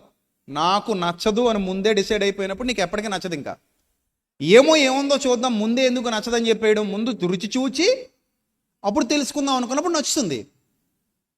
అర్థమైందా? ఇప్పుడు ముందే ఆ ముఖం చూడగానే ఇతనికి బైబిల్ తెలియదు అనుకున్నాం అనుకో, అతను ఏం చెప్పినా ఇంక నీకు ఎక్కదు. అదే ఒకసారి ఆగి ఆలోచించి ఆయన ఇంత ఖచ్చితంగా చెప్తున్నాడు కదా, ఈయనకు తెలిసినంత బైబిల్ ఎవరికైనా తెలుసా తెలీదా, అసలు ఈయన నిజంగానే బైబిల్ మీద పరిశోధన చేశాడా, పాండిత్యం సంపాదించాడా అనేది ఆలోచిస్తే అప్పుడు మన చెవి, హృదయం, మనసు అక్కడే పెట్టి చెప్పేది శ్రద్ధగా వింటాం. విన్నప్పుడు మనకు వాస్తవాలు అర్థమవుతాయి. అవునా?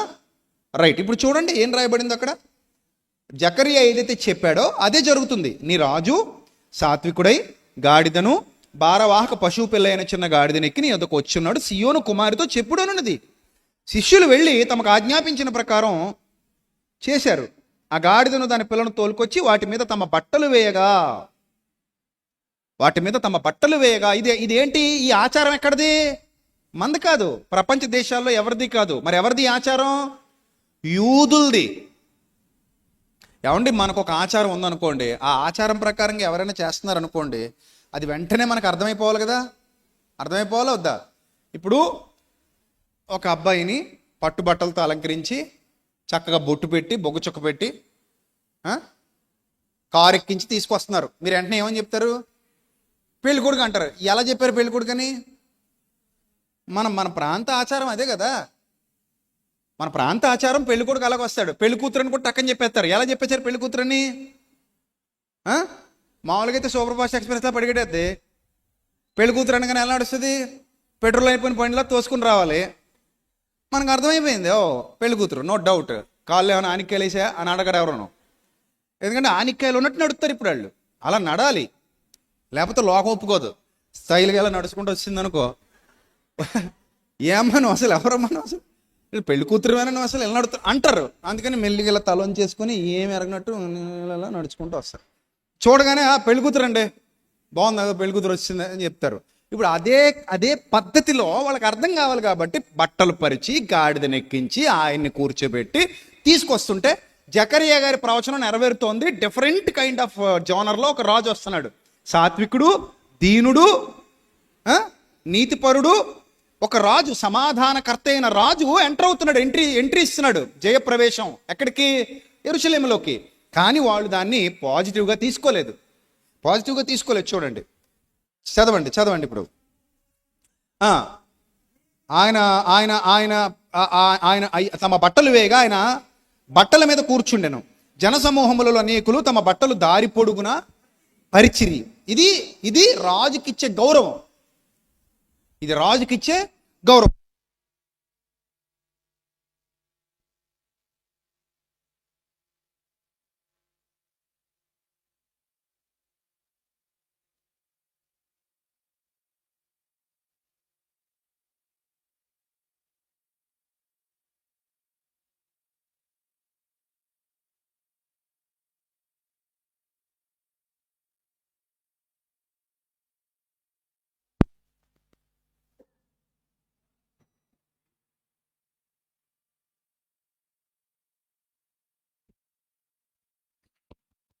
రైట్. ఇవాళ 2 నిమిషాలు ఎక్కువైనా ఇబ్బంది పడకండి, మరి మాట్లాడవారం కదా, మాటల గురించి పూర్తిగా వినేసిన తర్వాత వెళ్దాం. రైట్. So ready.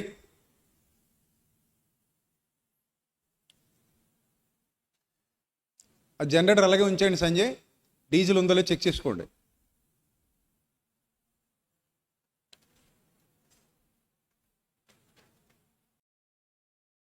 ఇప్పుడు రాజు వస్తున్నాడు అనడానికి సూచనలన్నీ కనబడ్డాయి. చూడండి, జనసమూహములో అనేకులు తమ బట్టలు దారి పొడుగున పరిచిరి, కొందరు చెట్ల కొమ్మల నరికి దారి పొడుగున పరిచిరి, జనసమూహంలో ఆయనకు ముందుగా వెళుచున్నవారు వెనక వచ్చి ఉన్నవారు ఇలా పలుకుతున్నారు. మీరు ఆలోచించండి, జనసమూహంలో చాలా మంది సపోర్ట్ అయితే చేశారుగా యూదుల్లో చాలా మంది అని మీరు అనుకోవచ్చు. అందుకే ఫస్టే మీకు చెప్పాను, సపోర్ట్ చేయాల్సింది ఎవరు?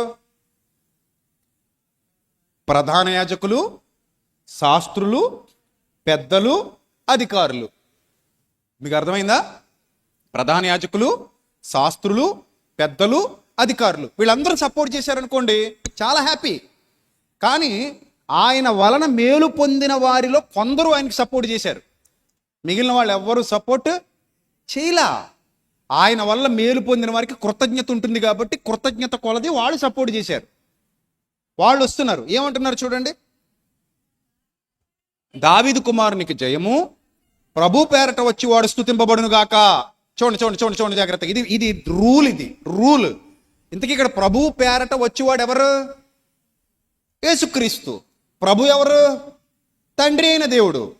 తండ్రి అయిన దేవుణ్ణి ప్రభు అంటారు, యేసుక్రీస్తుని ప్రభు అంటారు, పరిశుద్ధాత్ముణ్ణి ప్రభు అంటారు. ప్రభు అంటే రాజు అని అర్థం, ఘనుడు అని అర్థం, గొప్పవాడు అని అర్థం వాడుక భాషలోకి వస్తే. ఇక్కడ ప్రభు పేరట వచ్చి వాడు స్తుతింపబడుగాక అని ఇశ్రాయేలీయులకు చెప్పింది ప్రభు అయిన తండ్రి అయిన దేవుడి పేరట యేసు వస్తున్నారు. యెహోవా నామమున యేసుక్రీస్తు వస్తున్నారు. తండ్రి అయిన దేవుని నామమున, నేను నా తండ్రి నామమున వచ్చి ఉన్నాను అన్నారు ప్రభు. అన్నారు కదా, ఏమన్నారు? నేను నా తండ్రి నామమున వచ్చి ఉన్నాను. ఇప్పుడు ప్రభు పేరట వచ్చి వాడు స్తుతింపబడును గాక అనగా యేసుక్రీస్తును స్తుతిస్తున్నారు వాళ్ళు, రాజుగా అంగీకరించారు. ఏమండి? తర్వాత సర్వోన్నతమైన స్థలములలో జయము అని కేకలు వేయుచుండ్రి. ఆయన యెరూషలేములోనికి వచ్చినప్పుడు పట్టణం అంతయు, ఈయన ఎవరో, ఈయన రాజు అంటున్నారా ఎవరో అంటున్నారా? పట్టణం ఏమో అవుట్ సైడ్ ఏమో రాజు అని తీసుకొస్తున్నారు లోపలికి. పట్టణంలోకి వచ్చాక మాత్రం ఏమంటున్నారంట? ఈయన ఎవరో అన్నారంట యూదులు. ఈయన ఎవరో అని మళ్ళీ ఏమయ్యారంట? కలవరపడ్డారు. నెక్స్ట్, జనసమూహం ఈయన గలిలయలోని నజరేతు వాడకు ప్రవక్త అయిన యేసు అని చెప్పి యేసు దేవాలయంలో ప్రవేశించి అప్పుడు ప్రధాన యాజకులతో చిన్న డిబేట్ జరిగింది. ఆ డిబేట్ ఏంటి చూడండి, 15వ వచనం, 21:15. కాగా ప్రధాన యాజకులు, శాస్త్రులు ఆయన చేసిన వింతలను, దావీదు కుమారునికి జయమని దేవాలయంలో కేకలు వేయుచున్న చిన్నపిల్లలను చూచి జకరియా ఏం చెప్పాడు? సియోను నివాసులారా సంతోషించండి. రెండోది ఏంటి? యెరూషలేము నివాసులారా ఎలాగుండండి? ఉల్లాసంగా ఉండండి అన్నాడా? సియోను నివాసులారా కుళ్ళుకోండి, యెరూషలేము నివాసులారా కోప్పడండి అన్నాడా? ఏమన్నాడు? సంతోషించండి, ఉత్సాహంగా ఉండండి అన్నాడు. ఎందుకు? రాజు వస్తున్నాడు కాబట్టి మీరు సంతోషించండి, ఉత్సాహంగా ఉండండి. కానీ వీళ్ళు ఏం చేస్తున్నారు? కుళ్ళుకుంటున్నారు, అసూయ పడుతున్నారు, కోప్పడుతున్నారు. కోప్పడి ఏమంటున్నారు? కోపంతో మండిపడి వీరు చెప్పుచున్నది వింటున్నావా అంటే ఏంటి? నువ్వు రాజు అంటున్నారు వాళ్ళు. విన్నావా ఏమంటున్నారు వాళ్ళు? నువ్వు రాజు అంటున్నారు, వింటున్నావా అన్నారు. పిలాతు కూడా అడిగాడు, నువ్వు రాజువా అని అడిగాడు. అంటే నిన్ను తీసుకొచ్చిన వాళ్ళు ఎవరో నువ్వు రాజుగా ఒప్పుకోవట్లేదు, వీళ్ళెవరో నేను రాజు అని అనట్లేదు, నువ్వు రాజువా? నీవన్నట్టు నేను రాజునే. యూదులు ఒప్పుకోకపోవచ్చు ఆయన రాజని, భారతీయ క్రైస్తవుడుగా నేను ఒప్పుకుంటున్నాను యేసుక్రీస్తు రాజని. నేను ధన్యున్నా, ఒప్పుకొని యూదులు ధన్యులా అని నిన్ను నువ్వు ప్రశ్నించుకో క్రైస్తవుడా, నిన్ను ప్రశ్నించుకో. నేటికి ఒప్పుకొనని యూదులు దేవునికి ఇష్టలా, యేసు రాజు అని గర్వంగా ప్రకటిస్తున్న భారతీయ క్రైస్తవుణ్ణి నేను దేవునికి ఇష్టడున్నా, నువ్వు దేవునికి ఇష్టడువా, ఇష్టరాలివా? ఒకసారి ప్రశ్నించుకో. అప్పుడు నీకు యూదులు ఏ స్థాయిలో ఉన్నారో అర్థమవుతుంది. వాళ్ళేం మారలేదు, ఇంకా మారాలని ప్రార్థన చేయి. వాళ్ళ మార్పు కోసం, వాళ్ళ మార్పు కోసమే కాదు, ప్రపంచ ప్రజలందరి మార్పు కోసం ప్రార్థన చేయి, తప్పులేదు. కానీ వాళ్ళు క్షేమంగా ఉండాలి, వాళ్ళు ఇంకా ఏదో పనులు చేయాలి, వాళ్ళు ఇంకా దుర్మార్గంగా ఉండాలి. ఏంటది? దేనికోసం ఆ ప్రార్థన? అది ప్రయోజనం లేని ప్రార్థనను అలా చేసిన దేవుడు వినడు. ఒక పాపిష్టి వ్యక్తి గురించి బాగుండాలని ప్రార్థన చేస్తే దేవుడు వినడు. ఒక పాపిష్టి వ్యక్తి మారు మనసు పొందాలని ప్రార్థన చేయి, పాపం నుంచి విడుదల పొందాలని ప్రార్థన చేయి, రక్షణలోకి రావాలని ప్రార్థన చేయి, తప్పులేదు. ఇప్పుడు యెరూషలేము క్షేమమా, యెరూషలేము మారు మనస్సా? ఏది? అది కూడా అర్థం కావట్లేదు చాలా మందికి. యెరూషలేము క్షేమం కోసం కాదు, యెరూషలేము క్షేమస్థితి కోసం కాదు ప్రార్థన చేయాల్సింది. యెరూషలేము మారు మనసు పొంది నా వలే ఉండాలని ప్రార్థన చేయి, నా వలే రక్షణ పొందాలని ప్రార్థన చేయి. పౌలు అదే చేశాడు. లేదంటే వాళ్ళు 2000 సంవత్సరాలుగా పోతున్న నరకానికే పోతారు. ధనవంతుడున్న చోటికి పోతున్నారు వాళ్ళు, ధనవంతుడున్న చోటికి, వాళ్ళ పితరులు ఉన్న చోటికి పోతున్నారు వాళ్ళు. కానీ అబ్రహాము మన పితరులు, విశ్వాస సంబంధులైన పితరులు ఉన్న చోటికి వెళ్ళట్లేదు. వాళ్ళు శరీర సంబంధులైన పితరుల దగ్గరికి వెళ్తున్నారు, విశ్వాస సంబంధులైన పితరుల దగ్గరికి వెళ్ళట్లేదు. So many differences are there. చాలా డిఫరెన్సెస్ ఉన్నాయి అక్కడ వాక్యంలో, చాలా జాగ్రత్తగా అర్థం చేసుకోవాలి. రైట్, చూద్దాం. దావీదు కుమారునికి చేయమని ఆ కోపంలో మండిపడితే అప్పుడు ఆయన అంటున్నాడు, అందుకు యేసు వినుచున్నాను అనరా? 16వ వచనం చూడండి, 16వ వచనం.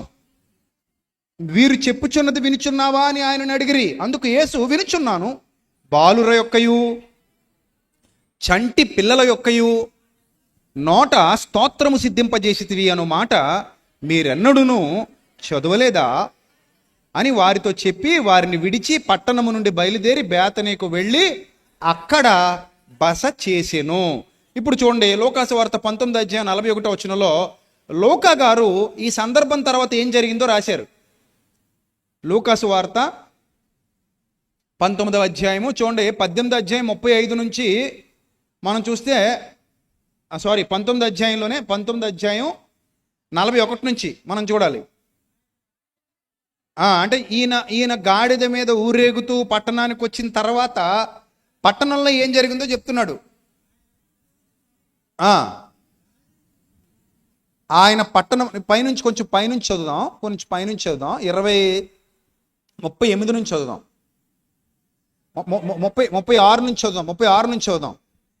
లూకాసు వార్త 19వ అధ్యాయము 36. దయచేసి అందరు తీయండి, ముగించుకుందాం, కంగారు పడకండి.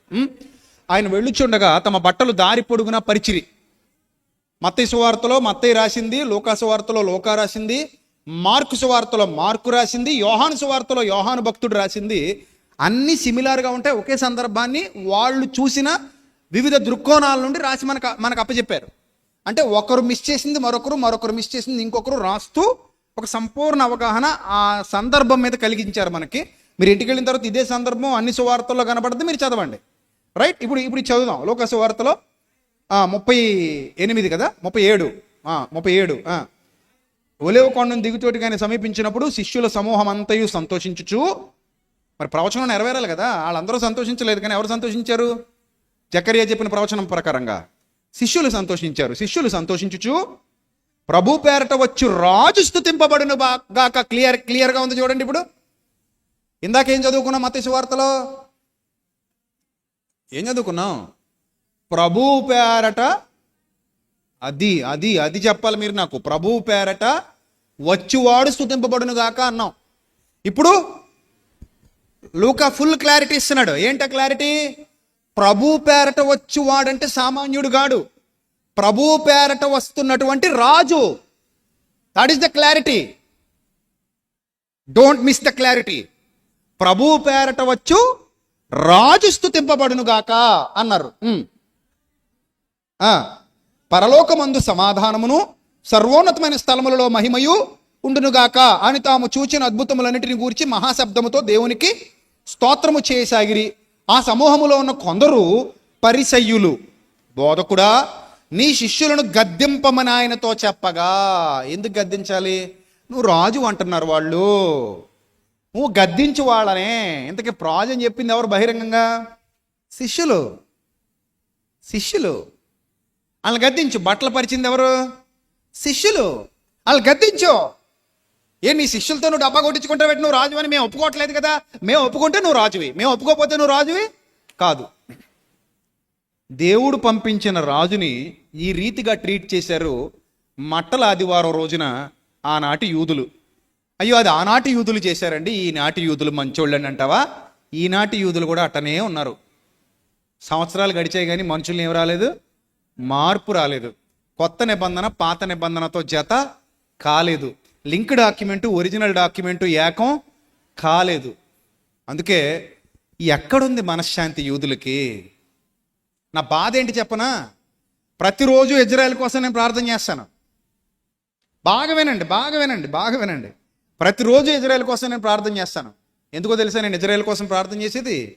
ఇజ్రాయెల్లో నా అక్కలు ఉన్నారు, నా చెల్లెళ్ళు ఉన్నారు, నా తమ్ముళ్ళు ఉన్నారు, నా అన్నలు ఉన్నారు. ఎవరో తెలుసా? వాళ్ళు ఇక్కడ నుండి అక్కడికి పనికి వెళ్ళిన సంఘ విశ్వాసులు, అక్కడున్న దేవుని యందు భయభక్తులు కలిగి క్రీస్తును రాజుగా అంగీకరించిన దేవుని పిల్లలు, అక్కడున్న యేసుక్రీస్తు సంఘాలు, పరిశుద్ధాత్మ చేత నడిపించబడుతున్న నూతన నిబంధన వారసులు ఇజ్రాయెల్లో ఉన్నారు. మన అక్క చెల్లెమ్మలు ఉన్నారు, మన ప్రియులైన వాళ్ళు ఉన్నారు అక్కడ, మన అన్నదమ్ములు ఉన్నారు అక్కడ.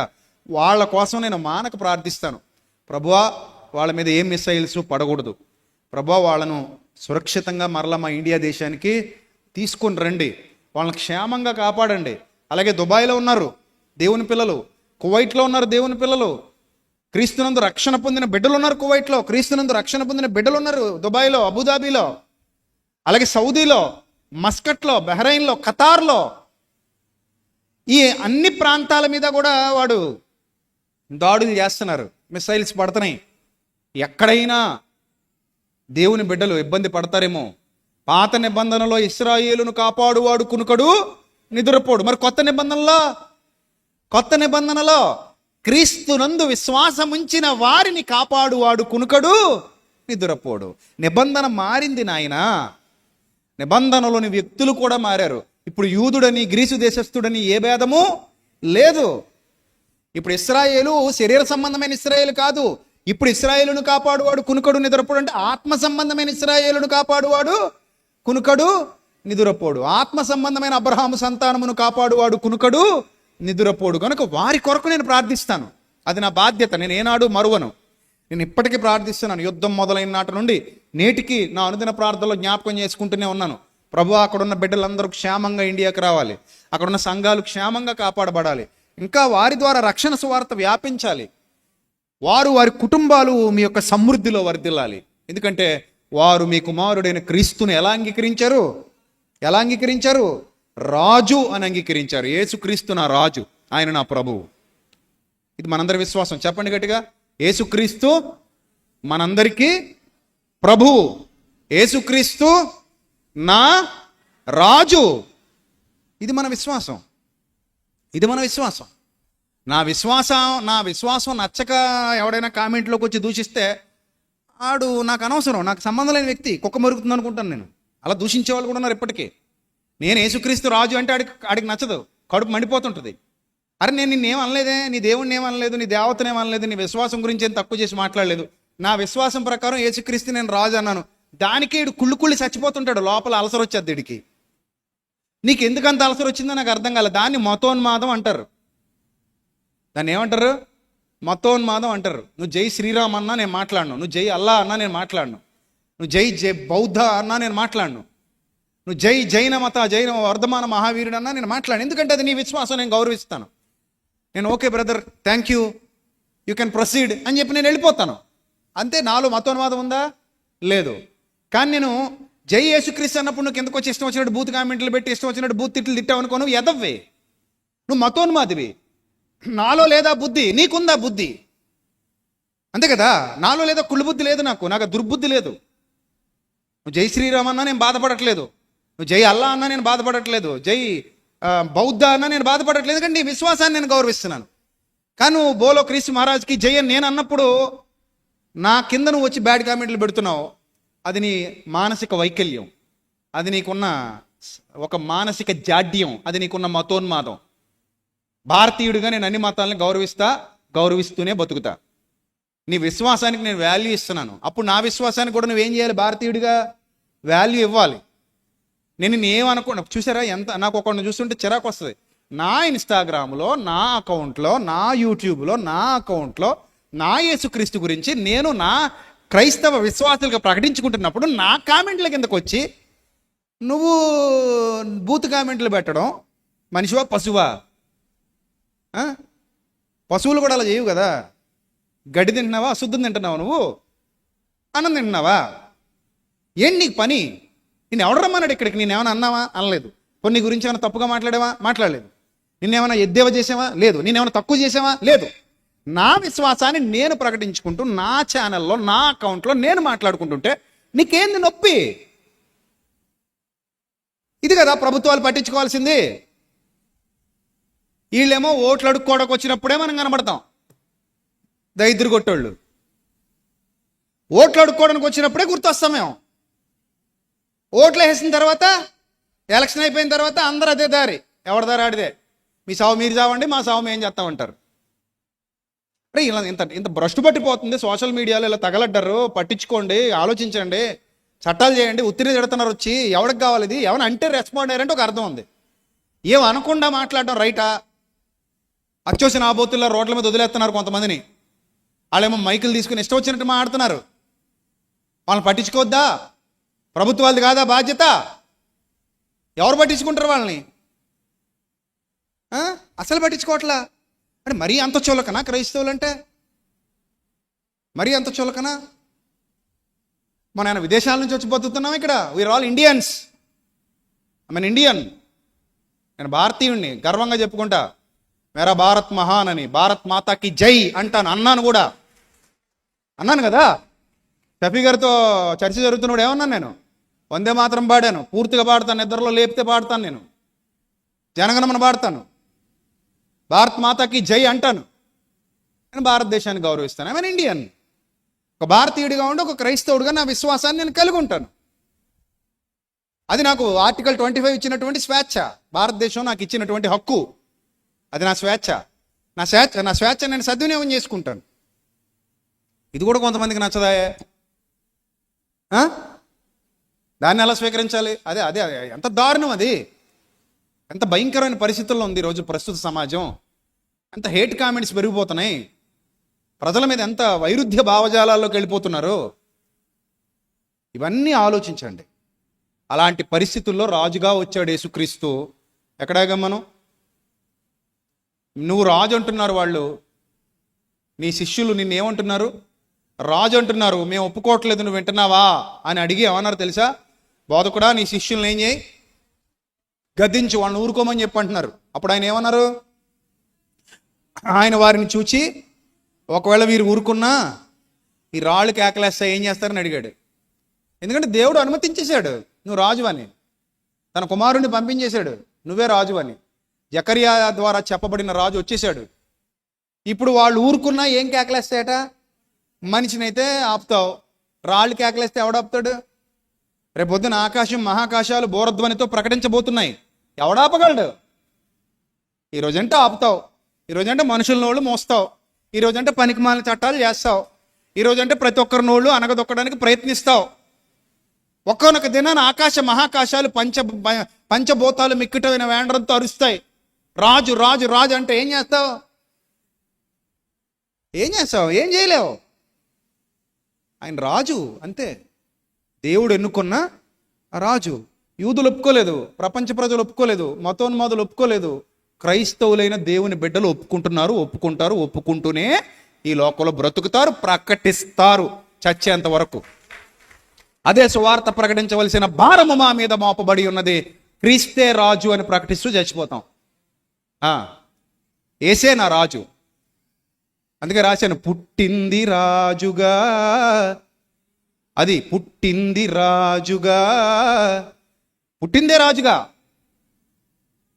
సో యేసుక్రీస్తు అనే ఒక చక్రవర్తి, పరలోకపు చక్రవర్తి ఈ లోకానికి వచ్చాడు.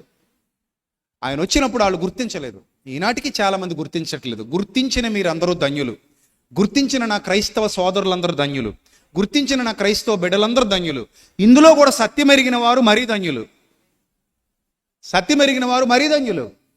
సత్యం ఎరుగని వారు నేటికి అదే మోసలో, అదే మాయలో బ్రతుకుతున్నారు. ఇంత లోతైన జ్ఞానాన్ని అర్థం చేసుకోవడానికి వాళ్ళకి అసలు ఇలా బైబిల్ చదవడం వాళ్ళకి రాదు. సో ఇప్పుడు ఏం చేద్దాం, మనం కూడా వెళ్ళి 4 మట్టలు ఏరుకుని వద్దామా? పని లేదు. మనం ఏం చేస్తే చాలు, చరిత్ర అర్థం చేసుకుని క్రీస్తు రాజు అని ప్రకటిస్తే చాలు. ఈరోజు ఇక్కడ సంఘంలో జరుగుతుంది అదే, క్రీస్తే రాజు అని లైవ్లో ప్రకటిస్తున్నాం, సంఘంలో ప్రకటిస్తున్నాం. మన విశ్వాసాన్ని బహిరంగంగా ధైర్యంగా ఒప్పుకుంటున్నాం. యేసే మా రాజు, క్రీస్తే మా రాజు. మా సంఘానికి రాజు ఎవరు? యేసుక్రీస్తు. మేము ప్రకటించే సువార్తకు మూలం ఎవరు? యేసుక్రీస్తు. అది మనం ధైర్యంగా ప్రకటిస్తున్నాం. చదువుదాం కిందకి. అప్పుడు వారు ఊరకుండని ఎడల ఈ రాళ్ళు కేకలు వేయనని మీతో చెప్పుచున్నానను. ఎవరితో? పరిసయ్యులతో, శాస్త్రులతో, ఆనాటి యోధ పెద్దలతో, అధికారులతో. ఆ తర్వాత నెక్స్ట్ వెంటనే ఏం జరిగిందో చదువుకుని ముగించుకుందాం. వెంటనే ఏం జరిగింది? ఆయన పట్టణమునకు సమీపించినప్పుడు దానిని చూచి, ఇంతకీ ఏ పట్టణం? ఏ పట్టణం అమ్మా? యెరూషలేము పట్టణం. అంతేనమ్మా? యెరూషలేము పట్టణం. ఇప్పుడు 122వ కీర్తనలో ఉన్నది యేసుప్రభు వారికి తెలుసా తెలీదా? యెరూషలేము క్షేమము కొరకు ప్రార్థన చేయడం అన్నది తెలుసా తెలీదా? వాక్యమైన క్రీస్తుకే తెలీదా? తెలుసుగా. ఇప్పుడు యేసుక్రీస్తు ఏమని ప్రార్థన చేస్తున్నారో చూడండి. ఇది చూసైనా కొంతమంది మూఢ భక్తులు బుద్ధి తెచ్చుకోవాలి. మూఢ విశ్వాసాలు ఉన్నవాళ్ళు, అంధ విశ్వాసాలు ఉన్నవాళ్ళు ఇది చూసి బుద్ధి తెచ్చుకోవాలి. ఏమని ప్రార్థన చేశారు ఆయన? ఆయన పట్టణమునకు సమీపించినప్పుడు దానిని చూచి దాని విషయమై ఏడ్చి, అంటే ఇప్పుడు యెరూషలేము కోసం ఏడవాలి మీరు. క్షేమంగా ఉండాలని నవ్వుతూ ప్రార్థన చేయడం కాదు, ఏడ్చి, దాని విషయమై ఏడ్చి, నీవును ఈ నీ దినమందైనను, అంటే ప్రతి ఒక్కళ్ళకి ఓ డేట్ వస్తుందంట, ఓ టైం వస్తుందంట. దేవుడు బాగా గుర్తుపెట్టుకోండి, ఇక్కడ ఒక విషయం చెప్పి ముగిస్తాను. నీకైనా నాకైనా మారు మనసు పొందిన వారు ఎవరికైనా ఒక డేట్ దేవుడు తీసుకుంటాడట నీ జీవితంలో. తీసుకుని ఆ రోజు నీదన్నమాట. ఆ రోజు నీకు ఏం చెప్పాలో చెప్పేస్తాడు. కానీ నువ్వు దాన్ని ఏం చేయు? గుర్తించవు. గుర్తించిన వాళ్ళందరూ ఈరోజు సంఘానికి వచ్చి కూర్చున్నారు. దేవుని నామానికి మహిమ కలుగును గాక. అంటే ఏదో ఒక రోజు మీ జీవితంలో కూడా ఇలాగే వచ్చింది. ఒక దినం వచ్చింది నీకు కూడా, నాకు కూడా. ఆ దినాన మనం లోయలో ఉన్నప్పుడు వేయబడిన తాడును గట్టిగా పట్టేసుకున్నాం. కానీ లోయలో ఉన్న చాలామంది, లోయలోనికి దేవుడు తాడు విడిచాడు, ఆ తాడు పట్టుకుని పైకి రావాలని చాలామంది ఏం చేయలేకపోయారు? గుర్తించలేకపోయారు. అది నీ దినం. ఇక్కడ యూదుల దినం, ఇశ్రాయేలుకు దినం, ఒక దినం ఉంది. ఆ దినం ఏంటి? దేవుడిచ్చిన దినం. ఆ దేవుడిచ్చిన ఆ దినం గురించి యేసుప్రభు మాట్లాడుతూ అంటున్నాడు, నీవును ఈ నీ దినమందైనను, ఈ నీ దినమందైనను. Today is your day, not tomorrow. ఒకసారి చూడండి, ఈరోజే మంది, రేపు మంది కాదు. ఈరోజు బతుకున్నావు, రక్షణ సువార్త వినబడింది, ఈరోజు నీదే. మారు మనసు పొందడానికి నీకు ఛాన్స్ ఉంది. రేపు నువ్వు పెట్టిలో ఉన్నావు, మోసుకుపోతున్నారు, రేపు నీ పెట్టి ముందు రక్షణ సువార్త వినబడుతుంది, కానీ ఆ రోజు నీది కాదు. చూసావా ఎంత తేడా ఉందో? ఈ లోతైన సత్యం అర్థం చేసుకోండి. నేనే పిచ్చోడిని కాదు నోటికొచ్చిందల్లా మాట్లాడడానికి. బైబిల్ బాగా చదువుకున్నోడిని, ప్రతిరోజు చదువుతున్నోడిని, ప్రతిరోజు నేర్చుకుంటున్నవాడిని, నేర్చుకుని సమాజంలోకి వచ్చి గొంతెత్తి బోధిస్తున్నవాడిని. నా బోధ అర్థం కాకపోతే అది నీ తప్పు తప్ప నా తప్పు కాదు. నాకు దేవుడిచ్చిన జ్ఞానం ఇది. దేవుడు నన్ను ఎన్నుకున్నాడు, మాట్లాడమన్నాడు, మాట్లాడుతున్నాను. దేవుడు నాకు ధైర్యం ఇచ్చాడు, శక్తినిచ్చాడు, బలాన్ని ఇచ్చాడు. ఆయన నువ్వు వెళ్ళన్నాడు, నా వెనక ఆయన తోడుగా ఉన్నాడు. అందుకే ఈరోజు ఎంతమంది సత్య సువార్త ఎరగడానికి ఒక సేవకుడిగా నేను వాడబడుతున్నాను. అది నాకు తెలుసు, నీకు తెలియకపోతే నేనేం చేయలేను. అది నాకు అర్థమవుతోంది, నీకు అర్థం కాకపోతే నేనేం చేయలేను. ఇక్కడ రాయబడిన సంగతులు, లోతైన సత్యాలు అర్థం చేసుకోండి. ఈ నీ దినమందైనను, today is yours, tomorrow is not yours. రేపేమి జరుగునో నీకు తెలీదు. ఈ రోజే నీది మిత్రమా, నా ప్రియుడైన మిత్రమా, నా ప్రియులైన స్నేహితులారా, నా ప్రియులైన అక్క చెల్లెమ్మలారా, అన్నదమ్ములారా, నేను మిమ్మల్ని ప్రేమించి చెప్తున్నాను, ఐ లవ్ యూ ఆల్. ఈ రోజే నీ రోజు. రేపేమి సంభవించునో మీరు ఎరుగరు, అది మీది కాదు. యేసు ప్రభు ఏడ్చారు. గ్రీకులో రాయబడింది, ఏడవడం అనగానే మామూలుగా ఏదో కన్నీళ్లు గార్చడం అని కాదు. ప్రలాపం, బహుగా ఆవేదన, వేదన, దుఃఖం, పట్టరాని దుఃఖంతో ఏడ్చారట యేసుప్రభు. యేసుప్రభుని ఏడిపించి కూడా మారు మనసు పొందలేదు దౌర్భాగ్యులు. ఆయన ప్రార్థనకే మారలేదు. అంత కఠినాత్ములాళ్ళు అవిధేయత స్థితిలో బంధింపబడి నేటికి ఉన్నారు. వేల మంది ధనవంతుడి దగ్గరికి వెళ్ళిపోయారు, కానీ ఇప్పటికీ వాళ్ళలో మార్పు రాలేదు. ఆ ధనవంతుడు కూడా తన 5 సహోదరుల కోసం ప్రార్థన చేశాడు. వాళ్ళు మారి ఉండరు నాకు తెలిసి, ఎందుకంటే వీళ్ళు మారలేదు కదా. వీళ్ళందరూ ఒక చోటకే పోతున్నారు. లాజరును మా అమ్మని ఏడ్చాడు. కానీ అక్కడ మోషే ప్రవక్తలు ఉన్నారని అబ్రహాం చెప్పాడు. ఎప్పటికీ అదే చెప్తారు పితరులు. అరే నాయన, క్రీస్తుని బట్టి మీరు నాకు పిల్లలు అవుతారు తప్ప జాతిని బట్టి మీరు నాకు పిల్లలు కారు. ఆ సంతానము ఒక్కడే ఆయన యేసుక్రీస్తు అని గలతీ పత్రికలో పౌలు భక్తుడు చెప్పాడు. కాబట్టి చదవండి, ఏం రాయబడిందో చదవండి ఆ తర్వాత మాట. ఈ నీ దినమందైనను, గుర్తుపెట్టుకోండి నా ప్రియ తమ్ముళ్ళు, చెల్లెమ్మలు, అన్నలు, అక్కలు అందరికి చెప్తున్నా, నా సంఘ బిడ్డలందరికీ చెప్తున్నా, నీవును ఈ నీ దినమందైన, ఈ దినం నీది. ఈ దినాన్ని నువ్వు సద్వినియోగం చేసుకున్నావు. ఈరోజు ధన్యుడివి, ధన్యురాలివి. దేవుని సన్నిధిలో కనబడుతున్నావు, ధన్యుడివి, ధన్యురాలివి. దేవుని పనిలో వాడబడుతున్నావు, ధన్యుడివి, ధన్యురాలివి. నేను ధన్యుడిని, దేవుని సన్నిధిలో నిలబడి వాక్యం బోధిస్తున్నాను. రేపు నాది కావచ్చు, కాకపోవచ్చు. May be yours, may not be yours. You don't know. మనకు తెలీదు. సో చదవండి అక్కడ ఏముందో. నీవును ఈ నీ దినమందైనను సమాధాన సంబంధమైన సంగతులు తెలుసుకుని ఎడల ఈ రాయబారం నీకు అర్థమైతే వచ్చింది రాజును గుర్తిస్తే, ఈ మట్టల ఆదివారం రోజు ఈ సత్య సువార్త నీ హృదయంలోనికి వెళితే నా ప్రియ తమ్ముడా, చెల్లెమా, నీకెంతో మేలు. బా, ఈ రోజు నీకు అర్థమైతే నీకు మేలు. ఈ రోజు నీకు అర్థం కాకపోతే చెప్పండి అమ్మా, నెక్స్ట్ చెప్పండి. మేలా కీడా? మేలు కాదు. ఇప్పటికీ నీ చెవులు పగిలేలాగా ఒక సేవకుడు నిలబడి గొంతెత్తి అరుస్తున్నాడు. నువ్వు మారాలని కోరుతున్నాడు, నీ బాగు కోసం ఆలోచిస్తున్నాడు. కానీ నువ్వు ద్వేషిస్తున్నావు, నువ్వు అసహించుకుంటున్నావు, నువ్వు ఆ ప్రేమను తెలుసుకోలేకపోతున్నావు, నువ్వు ఆ పిలుపును గ్రహించలేకపోతున్నావు. రేపొద్దున ఒక భయంకరమైన పరిస్థితి నువ్వు ఎదుర్కొన్నప్పుడు అప్పుడు ఇవన్నీ గుర్తొస్తాయి. రోజు ఎంత ఏడ్చినా వెనక్కి తిరిగి రాలేవు మిత్రమా, జాగ్రత్త. ఈ నీ దినమందైనను సమాధాన సంబంధమైన సంగతులను తెలుసుకునే ఎడల నీకెంతో మేలు. కానీ ఇప్పుడు అవి నీ కనులకు మరుగు చేయబడి ఉన్నవి. ఎంత ఏడ్చాడో నా ప్రభు వాళ్ళ కోసం, ఎంత ఏడ్చాడో నా ప్రభు వాళ్ళ కోసం. అది వాళ్ళకి అర్థం కాలేదు, ఈనాటికి అర్థం కాలేదు. నాడు నేడు ఒకే రీతిగా ఉన్నారు వాళ్ళు, వాళ్ళ పిల్లలు అందరూ అదే పద్ధతిలో కొనసాగుతూ వస్తున్నారు. 2000 ఏళ్లుగా సంఘం చేసిన ప్రార్థన వాళ్ళు మారాలని. ఈ మూర్ఖుల్లాగా ఈ రోజున క్రైస్తవ్యంలో ఉన్న కొందరు మూర్ఖుల్లాగా వాళ్ళు ఇంకా బాగుపడాలి, వాళ్ళు దేవుని పిల్లలు, వాళ్ళు ఎలాగైనా పరలోకి వెళ్ళిపోతారు, వాళ్ళు యూదులాళ్ళు, జాతిని బట్టి గొప్పోళ్ళు, చెప్పుతో కొట్టాలి యేసుప్రభు వీళ్ళని. ఏదో ఒక రోజు, ఆ రోజు కొరడా తీసుకున్నాడు, ఏదో రోజు చెప్పుతో కొడతాడు యేసుక్రీస్తు ఇలాంటి బుద్ధిహీనులైన క్రైస్తవులందరినీ. ఆ రోజు ఏడ్చాడు యేసుప్రభు వాళ్ళ కోసం, ఈ రోజుకి ఏడుస్తున్నాడు. ఈ రోజుకి సంఘం ఏడుస్తుంది వాళ్ళ కోసం. కానీ మారలేదు వాళ్ళు, మారలేని వాళ్ళు గొప్పోళ్ళ, వాళ్ళ పరలోకి వెళ్ళిపోతారా? ఎప్పుడు అర్థం చేసుకుంటుంది ఈ సమాజం దేవుని వాక్యాన్ని? ఎప్పుడు అర్థం చేసుకుంటుంది? మొన్న వారం ప్రసంగానికి ఎంతోమంది చచ్చిపోతున్నారంట. ఏంటి ఇశ్రాయేల్ క్షేమం కోసం ప్రార్థన చేయొద్దంటాడేంటినా? వాళ్ళకి క్షేమంగా ఉండాలి, మనం ఎంత చచ్చిపోయినా పర్లేదు, వాళ్ళు మాత్రం బాగుండాలని చేయాలి కదా మనం, ఇది మన బాధ్యత కదా అంటున్నారట. ఏదో వీళ్ళు అత్తగారిళ్ళ కోసం అమ్మగారిళ్ళ కోసం చేసినట్టు. చెయ్యండి, తప్పులేదు, చేయండి. వాళ్ళు మారాలని చేయండి, వాళ్ళ బతుకులు బాగుపడాలని చేయండి. అక్కడ నుండి ఎవరో మురుగుతున్నారంట, వాళ్ళకి వీళ్ళు సువార్త ప్రకటించి అక్కడే ఏడిచావు కదా.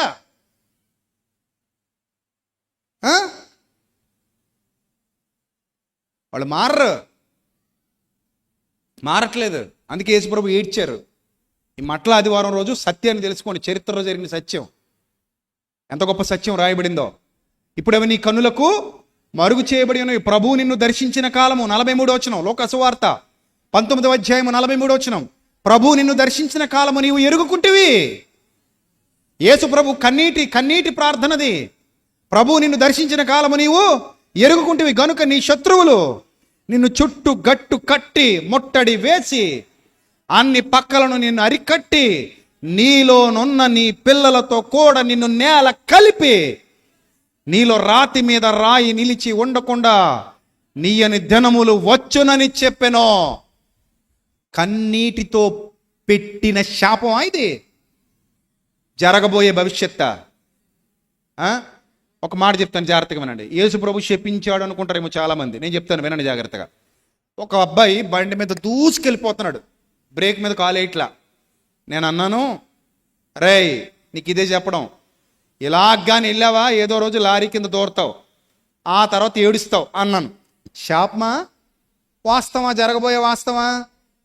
అంతే కదా. నువ్వు చేసే పని వల్ల నీకు అదే ఫలితం వస్తుంది. మరి జాగ్రత్త. ఇప్పుడు నీకు అడ్డు అదుపు లేదు, తిప్పడమే తప్ప బ్రేక్ తొక్కడం తెలియట్లేదు. ఓ తిప్పేస్తున్నావు బండి ఉంది కదా అని. అంతలా తిప్పేస్తే దూరు దూరు దూరు దేని కిందకు పోతావు?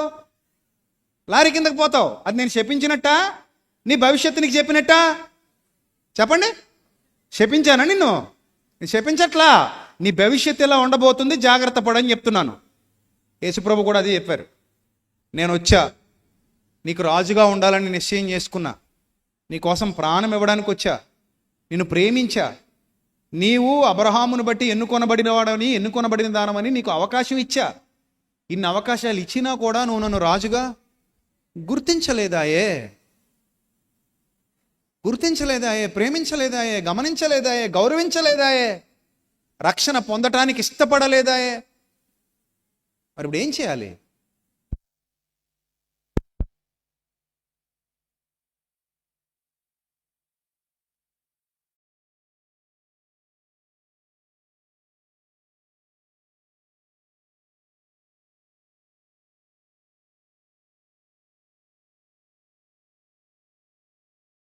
చూడండి 47వ వచనం, అదే అధ్యాయం క్రింద 47.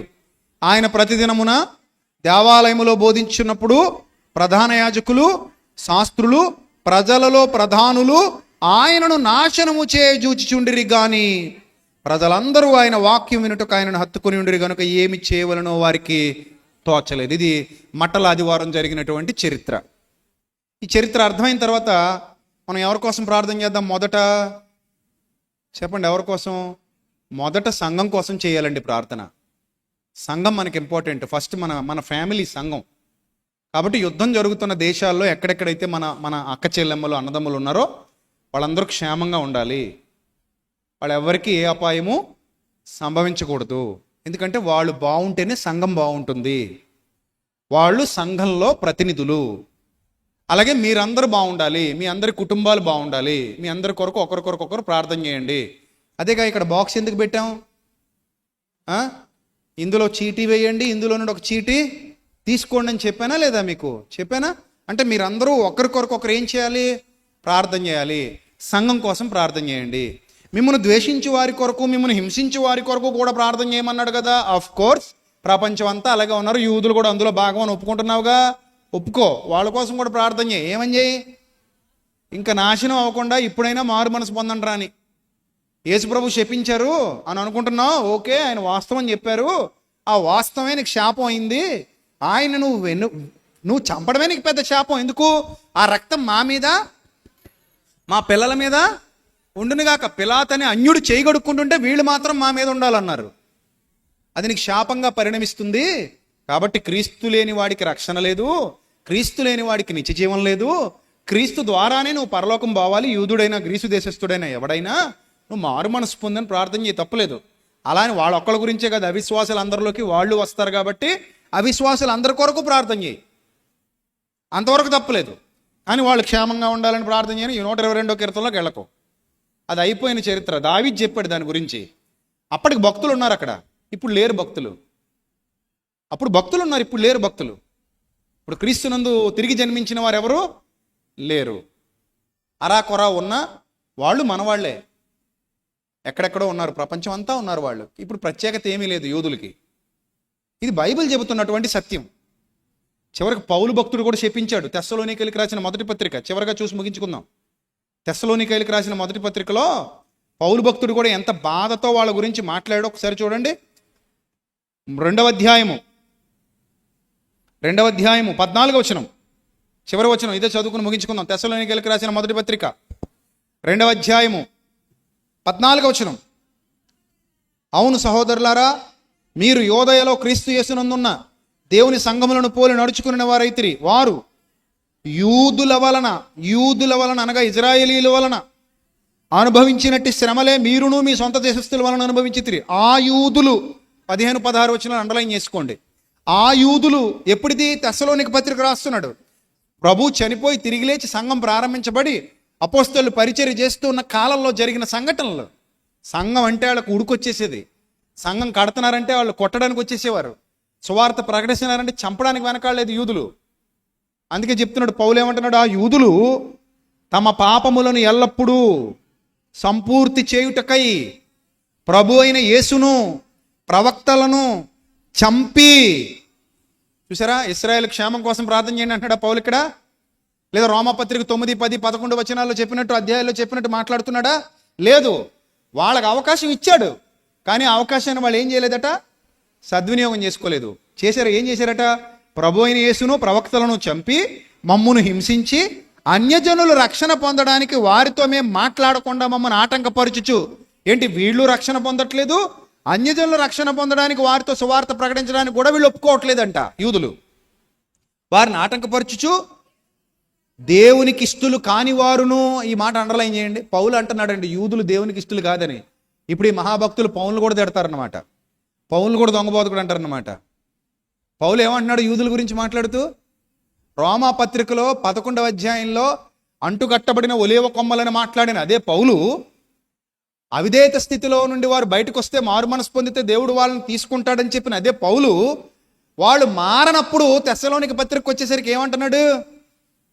వాళ్ళు మారు మనసు పొందలేనప్పుడు ఏమంటున్నాడు వాళ్ళ గురించి? దేవునికి ఇష్టలు అన్నాడా, దేవునికి ఇష్టలు కానివారు అన్నాడా? ఏమన్నాడు? దేవునికి ఇష్టలు కానివారు, మనుష్యులందరికీ విరోధులై ఉన్నారు. చివరి శాపం ఏమని పెడుతున్నాడు? దేవుని ఉగ్రత తొద మొట్ట వారి మీదికి వచ్చెను. తప్పు చేసినవాడు ఎవరికైనా శాపమే వస్తుంది. పాపం చేసేవాడు ఎవరి మీదకైనా, ఏ కుటుంబం మీదకైనా శాపమే వస్తుంది. నన్ను తిడతారు ఇంద్ర నాయన నిజాలు చెప్తుంటే. సత్యమే చెప్తాను నేను. ఎప్పుడు చచ్చినా చచ్చిపోతానేమో కానీ అసత్యం చెప్పను. నేను చదివిన బైబిల్లో ఏ జ్ఞానం ఉందో సందర్భానుసారంగా పరిశీలించి దాని గురించి మాత్రమే మాట్లాడతాను నేను. అది నాకున్న యథార్థత. అందుకే దేవుడు నన్ను ఎన్నుకున్నాడు, నిలబెట్టుకున్నాడు. ఈరోజు అనేక మంది అన్యజనులకు కూడా సత్యాన్ని ప్రకటించడానికి నన్ను వాడుకుంటున్నాడు ఆయన సేవకుడిగా. నువ్వు దేవునిలో ఉన్నావు, దేవునిలో ఉండి కూడా దేవుని సత్యాన్ని అర్థం చేసుకోలేకపోతే రేపొద్దున ఆ ఉగ్రత నీ మీదకే వస్తుంది. కాబట్టి ఇది లోతైన సత్యం. విలువైన సంగతులు మట్టల ఆదివారం రోజు మనం నేర్చుకున్నాం. రేపు గుడ్ ఫ్రైడే రోజు కూడా ఉదయం ఆరాధన జరుగుతుంది. గుర్తుపెట్టుకోండి, శుక్రవారం ఉదయకాలం ఇక్కడ ఆరాధన జరుగుతుంది. ఎవరైతే దేవుని యందు భయభక్తులు గలవారు ఉన్నారో కుటుంబాలతో సహా రండి, వాక్య జ్ఞానాన్ని నేర్చుకోండి. అర్థమైందా? అంతేగాని ఆ రోజు మాకు పనులు ఉంటాయండి, మాకు ఉద్యోగాలు ఉన్నాయి, వ్యాపారాలు అంటే పోండి. విలువైన సమయం దేవుని సన్నిధిలో గడుపుదాం. ఆ రోజు కూడా సేమ్ ఉదయం 8:30కే ఆరాధన స్టార్ట్ అయిపోద్ది. 11:30, 12 కల్లా మిమ్మల్ని విడిచిపెట్టడం జరుగుతుంది. ఎక్కువ సమయం మనం పోగొట్టుకోకుండా కొంచెం పొద్దునే లేచి రావడానికి ప్రయత్నం చేయండి. సద్వినియోగం చేసుకుందాం, విలువైన జ్ఞాన సంగతులు నేర్చుకుందాం. మీకు నేర్చుకోవాలని ఆసక్తి ఉంటే చెప్పండి, నేర్పించడానికి నేను ఎన్ని గంటలైనా నిలబడతాను. సోజ్ చెప్పను, కలబోలు కబుర్లు చెప్పను, ఉన్నది ఉన్నట్టు బైబిల్లో నుండి ఉపదేశిస్తాను మీకు. అది నాకు దేవుడిచ్చిన బాధ్యత. మీరంటే నాకు ఇష్టం. మీరందరూ బాగుండాలని కోరుకునే సేవకుడిని నేను. మీలో ఏ ఒక్కరిని నేను చచ్చినా పాడు చేయను. పాడు చేయడం నా ఉద్దేశం కాదు. మీ కుటుంబాల కోసం చచ్చేదాకా పాటు పడతా. ఎందుకంటే రేపు పొద్దున్న నేను నా తండ్రికి లెక్క చెప్పాలి. అరే నాయన, నువ్వు భూమి మీద ఉండగా సేవ చేసావు కదా, ఏం చేసావు సేవ అని అడిగితే, ప్రభువా నేను చేసిన పరిచర్య ఇది ప్రభువా, ఇంతమంది పిల్లలు నువ్వు నాకు అప్పగించావు, ఇంతమంది పిల్లలకు బాప్తిసం ఇచ్చాను, ఇంతమంది పిల్లలకు సత్యాన్ని బోధించాను తండ్రి, ఇదిగో నమ్మకమైన సేవకుడిగానే బతికాను తప్ప ఎప్పుడు నీ పిల్లల్లో ఎవరిని మోసం చేయలేదు, ఎప్పుడు నీ పిల్లల్లో ఎవరిని దారి తప్పించలేదు, నీ ఎదురుగా నిలబడ్డాను, నీ న్యాయమైన ప్రతిఫలం నాకు ఈ ప్రభువా అని అడగలిగే ధైర్యం నాకు ఉండాలి దేవుని సన్నిధిలో. అది లేని రోజు నా సేవ వ్యర్థం, నేను సేవకుడిగా బతకడం వ్యర్థం. కాబట్టి ప్రియమైన దేవుని ప్రజలారా, దేవుని వలన ఆశీర్వదింపబడిన వారుగా ఎల్లప్పుడూ మనం ఉందాం. ఆయన రాజుగా ప్రవేశించాడు. ఆయన వాళ్ళు రాజుగా స్వీకరించలేదు, కానీ మనం రాజుగా ఎక్కడ పెట్టుకున్నాం? గుండెల్లో పెట్టుకున్నాం. యేసుప్రభుని రాజుగా గుండెల్లో పెట్టుకున్న మనమందరము ధన్యులమే. మీ కుటుంబాలన్నీ ధన్యములైనవి. దేవుడు మీకు సదాకాలము తోడై ఉండి నిత్యజీవం వరకు మిమ్మల్ని మీ కుటుంబాలని నడిపించునుగాక. ఆమెన్. సంఘములన్నిటి కొరకు ప్రార్థించండి, విశ్వాసులందరి కొరకు ప్రార్థించండి, అవిధేయులైన వారి కొరకు కూడా ప్రార్థించండి. వారు మారు మనసు పొందాలని. ఇశ్రాయేలీలు దేవుని పిల్లలుగా లేరిప్పుడు. వారు మారు మనసు పొందేంత వరకు దేవునికి ఇష్టలు కానివారుగానే ఉంటారు. ఏ రోజు మారు మనసు పొందుతారో ఆ రోజు దేవునికి ఇష్టలు అవుతారు. ఇది బైబిల్ చెబుతున్నటువంటి సత్యం. వారు తృణీకరించిన రాజుని మనం అంగీకరించాం. కొంతమంది అనుకుంటారు వారు తృణీకరించబట్టే కదా మనం అంగీకరించాం అనుకుంటారు. వారు తృణీకరించకపోయినా మనం అంగీకరిస్తాం. ఎందుకంటే సువార్త వాళ్ళ ఒక్కళ్ళకే కాదు, సర్వలోకానికి, సర్వలోక ప్రజలకు కూడా. ఇది దైవ నిర్ణయం. కాబట్టి దేవుడు మీలో జ్ఞానజ్యోతిని వెలిగించునుగాక.